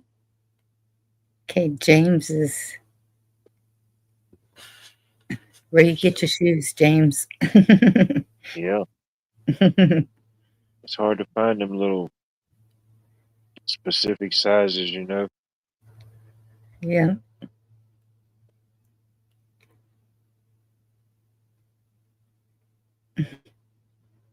Especially, yeah, it's not a one size fits all world. You have to get you some custom made moccasins. right. I like to And have me a pair. like usually one foot is just a tiny bit bigger than the other or smaller, whichever. It, it could be, yeah. Sometimes more, more obvious than others. Hmm. I remember this guy. I don't remember his name. I never knew him personally. I would always speak to him, but we used to have this grocery store chain in the area called Save a Lot, and I don't know. This guy has some type of condition. Like everything else was normal, but like one of his legs was like dramatically shorter than the other. Like it was to the point where he had to have a special like custom wedge to like compensate the space. I don't know. Yeah. Never really got to know him on like a personal level, but he worked there. Uh, I don't know. Anything could have happened, but yeah, it was like I don't know. It was like a 8 or 10 inch difference And in one leg from the other. He had that wedge on one of his shoes he wore. I said something. We're all probably a little disproportionate at some point, but yeah, some's more obvious than others. goodness, Lily. 17 there, 6'7", 7'4". Yeah, I know what you mean. I'm 6'7", so I know what you mean. If I was 7'4", that'd be a nightmare. I was going to say, but They'd have to 7. draft me into. I'd have to get drafted into the NBA. I couldn't afford the clothes. I just had to walk around in tarps and tents.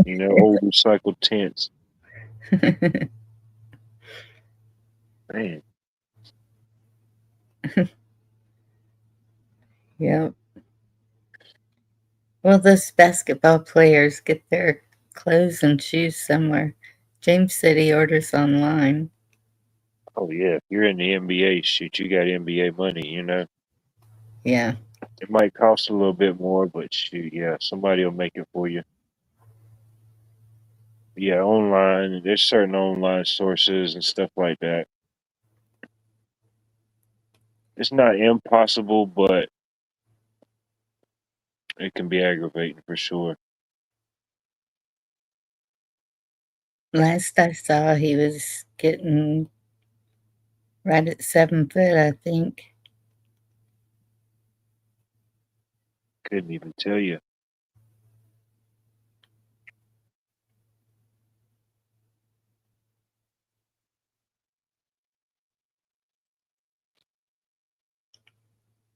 Yeah. Once you get over my height, you got to at least try out. Nothing else that might put you in the G League or the European League, you know. Just get a couple $1 million and call it a day. Right?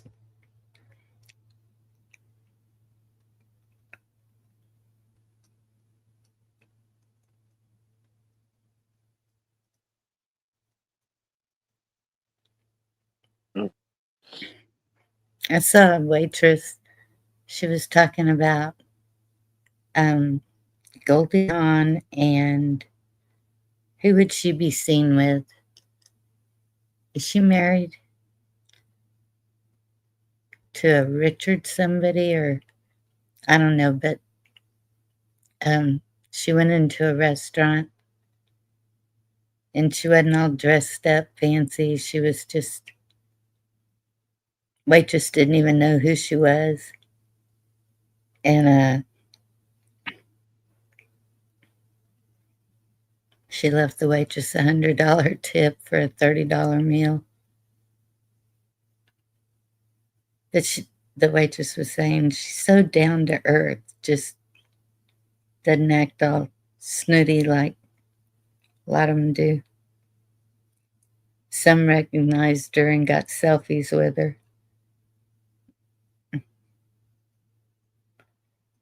Mm.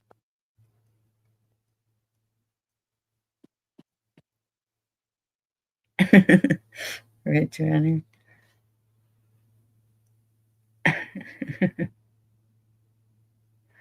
There you go. You got to give them hope, you know. It's like Mount Everest. Some people can, some people can't. Some people just give up along the way.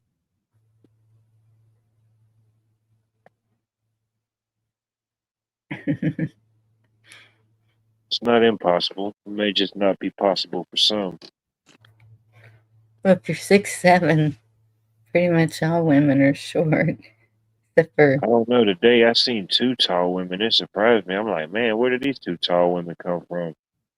One of them was at the. I was getting dinner at the Mexican restaurant, and then one of them when I stopped at the Kroger to get some groceries. And I don't know. The one at Kroger, she was pretty close. She almost looked like she might have been a little bit taller than me, to be honest. I dang. wasn't trying to get up in her business, but yeah, I'm like, dang, you know.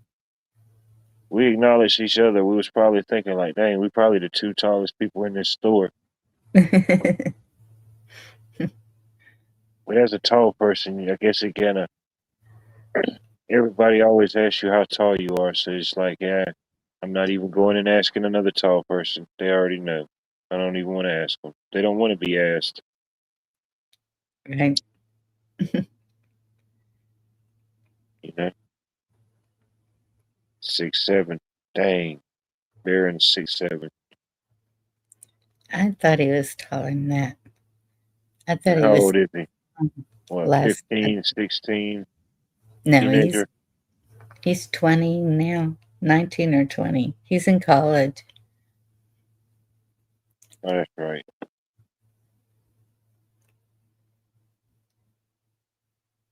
Yeah, Yeah, I think he hit 6'7" when he was a teenager. I mean, Chris shoots. I don't know much about him. I don't know if he's hit a growth spurt. I mean, he still could hit a growth spurt and get taller. Who knows? Yeah, they used to post that quite a bit on YouTube, but I don't see it anymore. Yeah, the two tall women that I seen today, they were attractive for tall women. You know, not saying there aren't attractive tall women, but you know, You may have seen the one and just passed her up.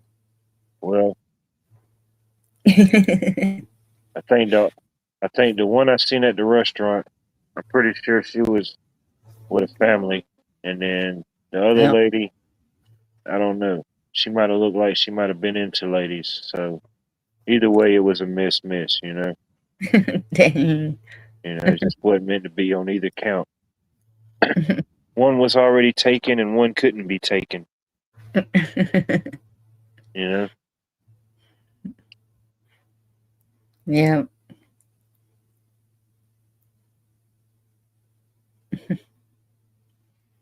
but yeah, it is interesting. Yeah,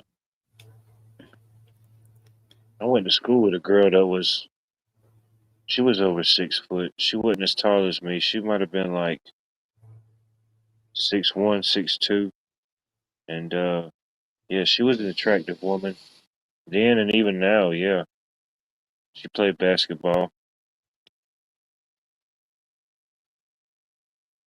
It's just something in the genes. I don't know that happens sometimes. However it may be. Yep.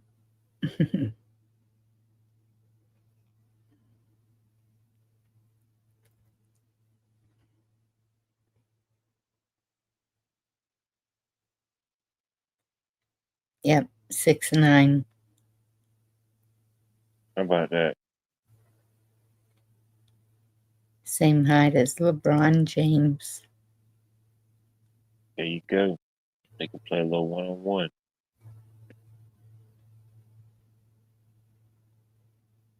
I know a lot of them.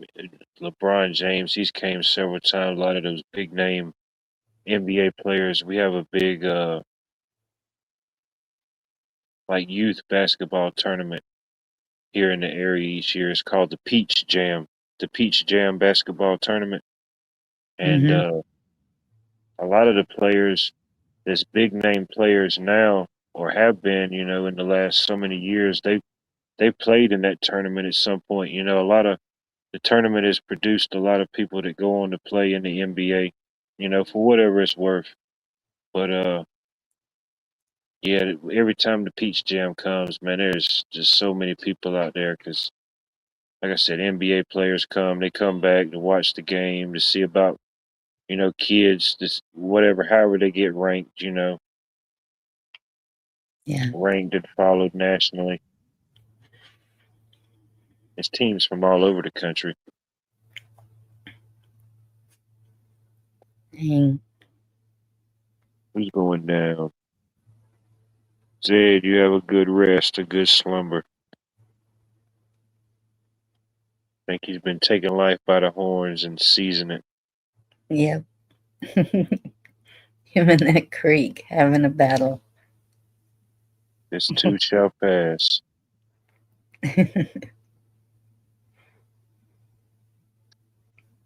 Just getting started here. We're only 3:45 into the 33-hour marathon, Bonnie. I'm glad you committed and are fully aware and sustained to the full commitment that is the marathon of 33 hours.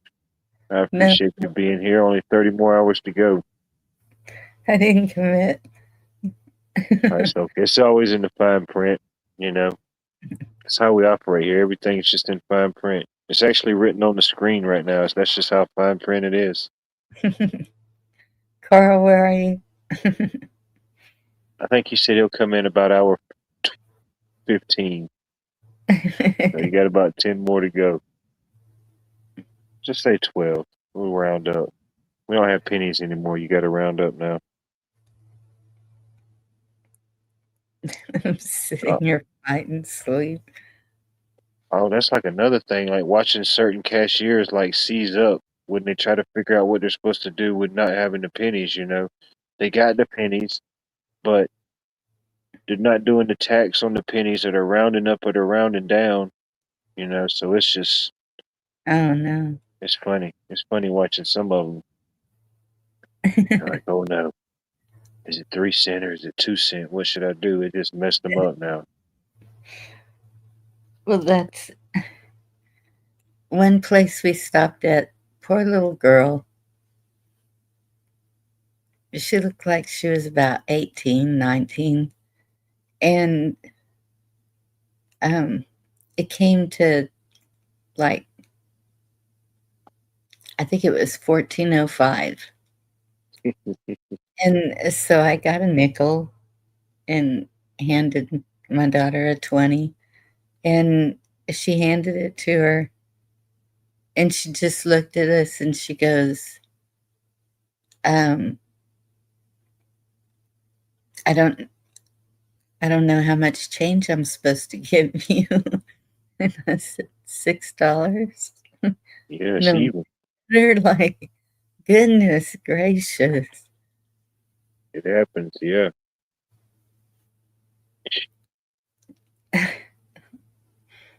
yeah. I'm like, man,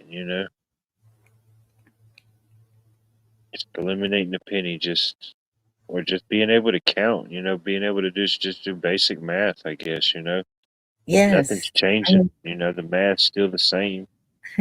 that would have been a really easy one. Not a, Yeah, I mean that was about as easy as a math problem as they probably would have got that day. Nobody mm, else would have had change, or just the fact of dealing more in digital is just. I guess it's just a foreign thing now. It's a foreign concept. You don't need yeah, to count. Just use your calculator. You know? I think so, Mary. The nickel confused her. Yeah. What is this foreign metallic substance that you're trying to pay with? What is this sorcery?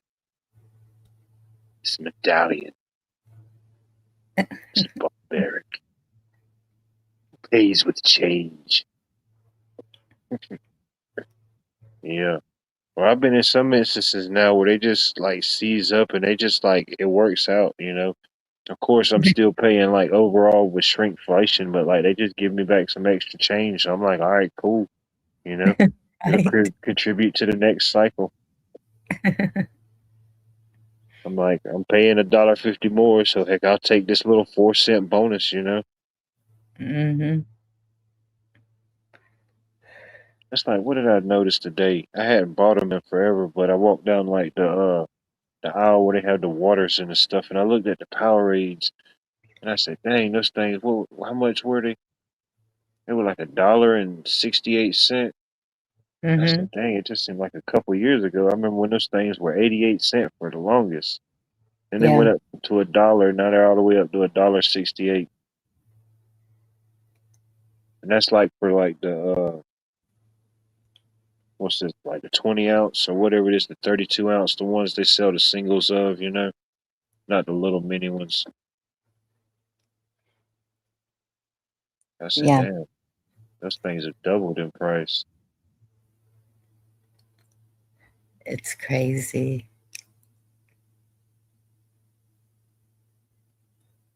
Shoot, that's a lot of groceries. When you got a tall family, big family, shoot. I know I put a dent in some groceries. Man, I drink a gallon of milk like it wasn't nothing.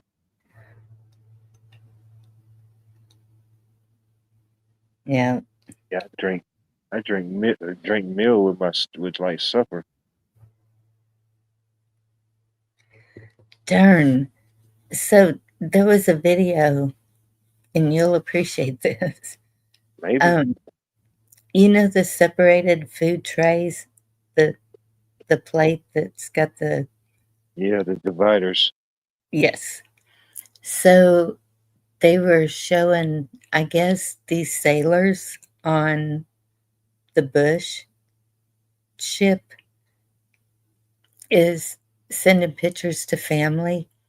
And so the family was sharing these pictures with a news thing or somebody, Yeah. and so they're saying that they're running out of food, and they showed this that it's it's like the size of a platter, and one of the little squares had some refried beans in it, and then they had two tortillas folded on the corner, and that was their meal.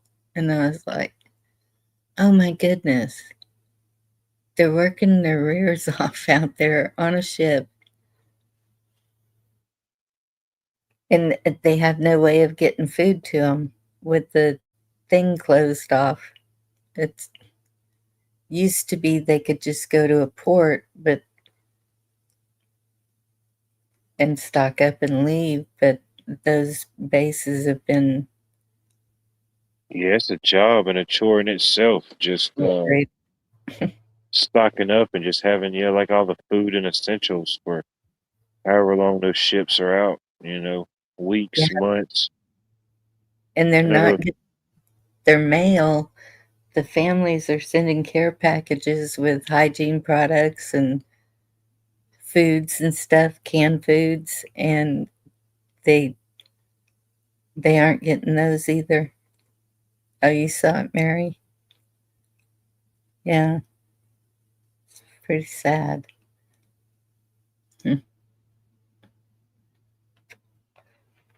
Hmm. Because they don't have to worry about the toilets backing up. They're not eating much. No, That's a bad joke. as long as they let NASA engineer it, they should be good on their toiletries. Yeah. All that it to me, the whole thing is just craziness. It's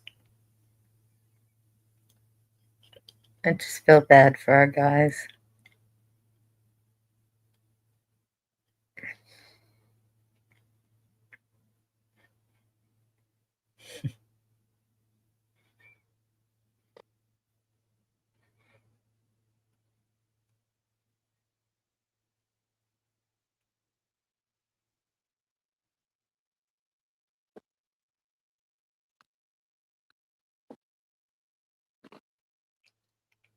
Yeah, that meal I saw, my granddaughter could eat that, and she's 8.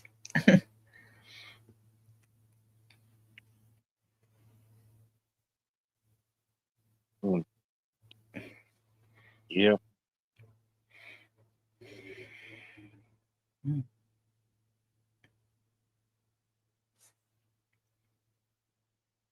yeah, you're probably hauling a whole container full of goods, and yeah, you ain't got no goods on the ship.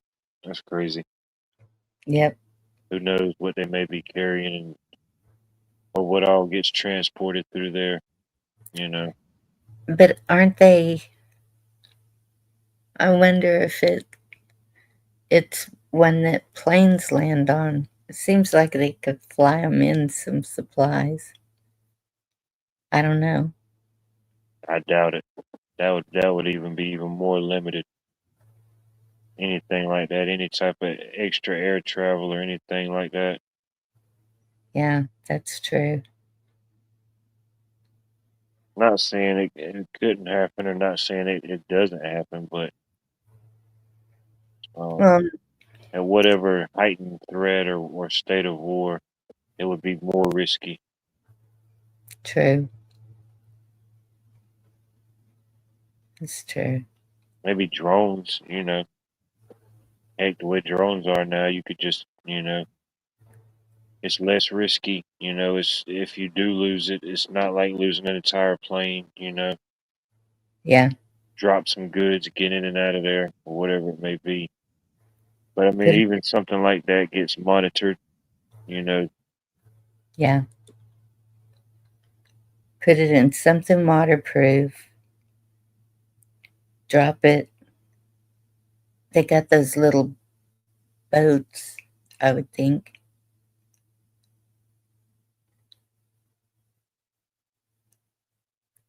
and who knows? Depending on certain certain paths, certain ports or destinations. I don't know. I don't know how long something like that could sit, or like Um, allegedly how they said when the boats were just sitting out in the port, and they couldn't come into port allegedly at one time. Who knows? that when that canal with the evergreen was blocked. Night, Vicky.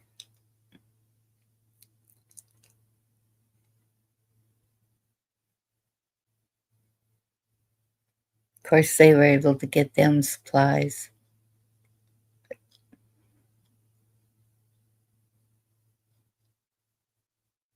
I think.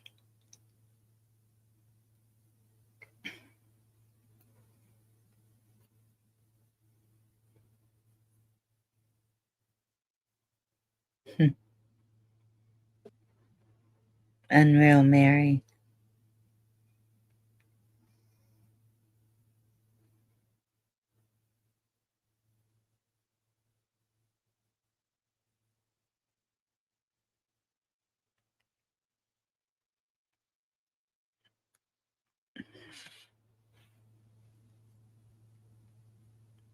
Crazy times.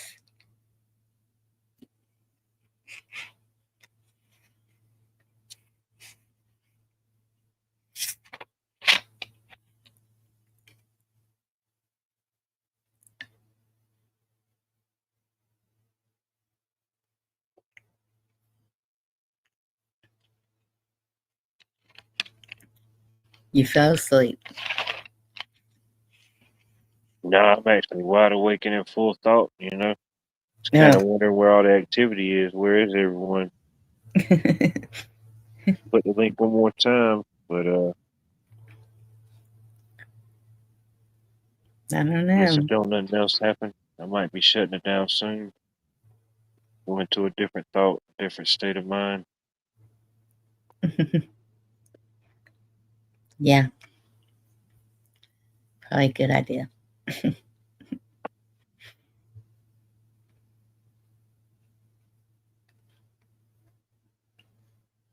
I don't know.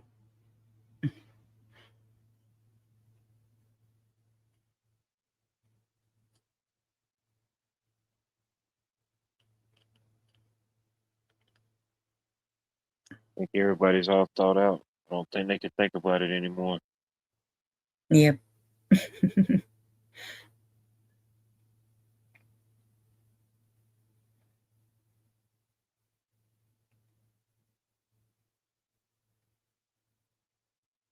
Well, I guess if don't nobody want to come tell me about it, I guess we'll just I don't know. We'll transcend into another atmosphere, another frequency, another time zone, another place in itself. You know? What do you think about it? Sounds good. Well, if there's any lurkers, waiters, possible participators, I will drop the link. If you want to come backstage, talk about it, feel free. All's welcome, you know. But other than that, I appreciate everybody for tuning in, possibly tuning in the future. Maybe you got a laugh, maybe you found something, maybe you lost something, who knows? But I appreciate you still the same. It's Let's good to see. see y'all. Y'all have a good night. Thank you, Watt. Definitely. Despite all the trials and tribulations thrown our way this week, we stood unbroken. The war wages on, yet this battle did end in our favor. I think that too shall be. Other than that, I think they moved the end button on me.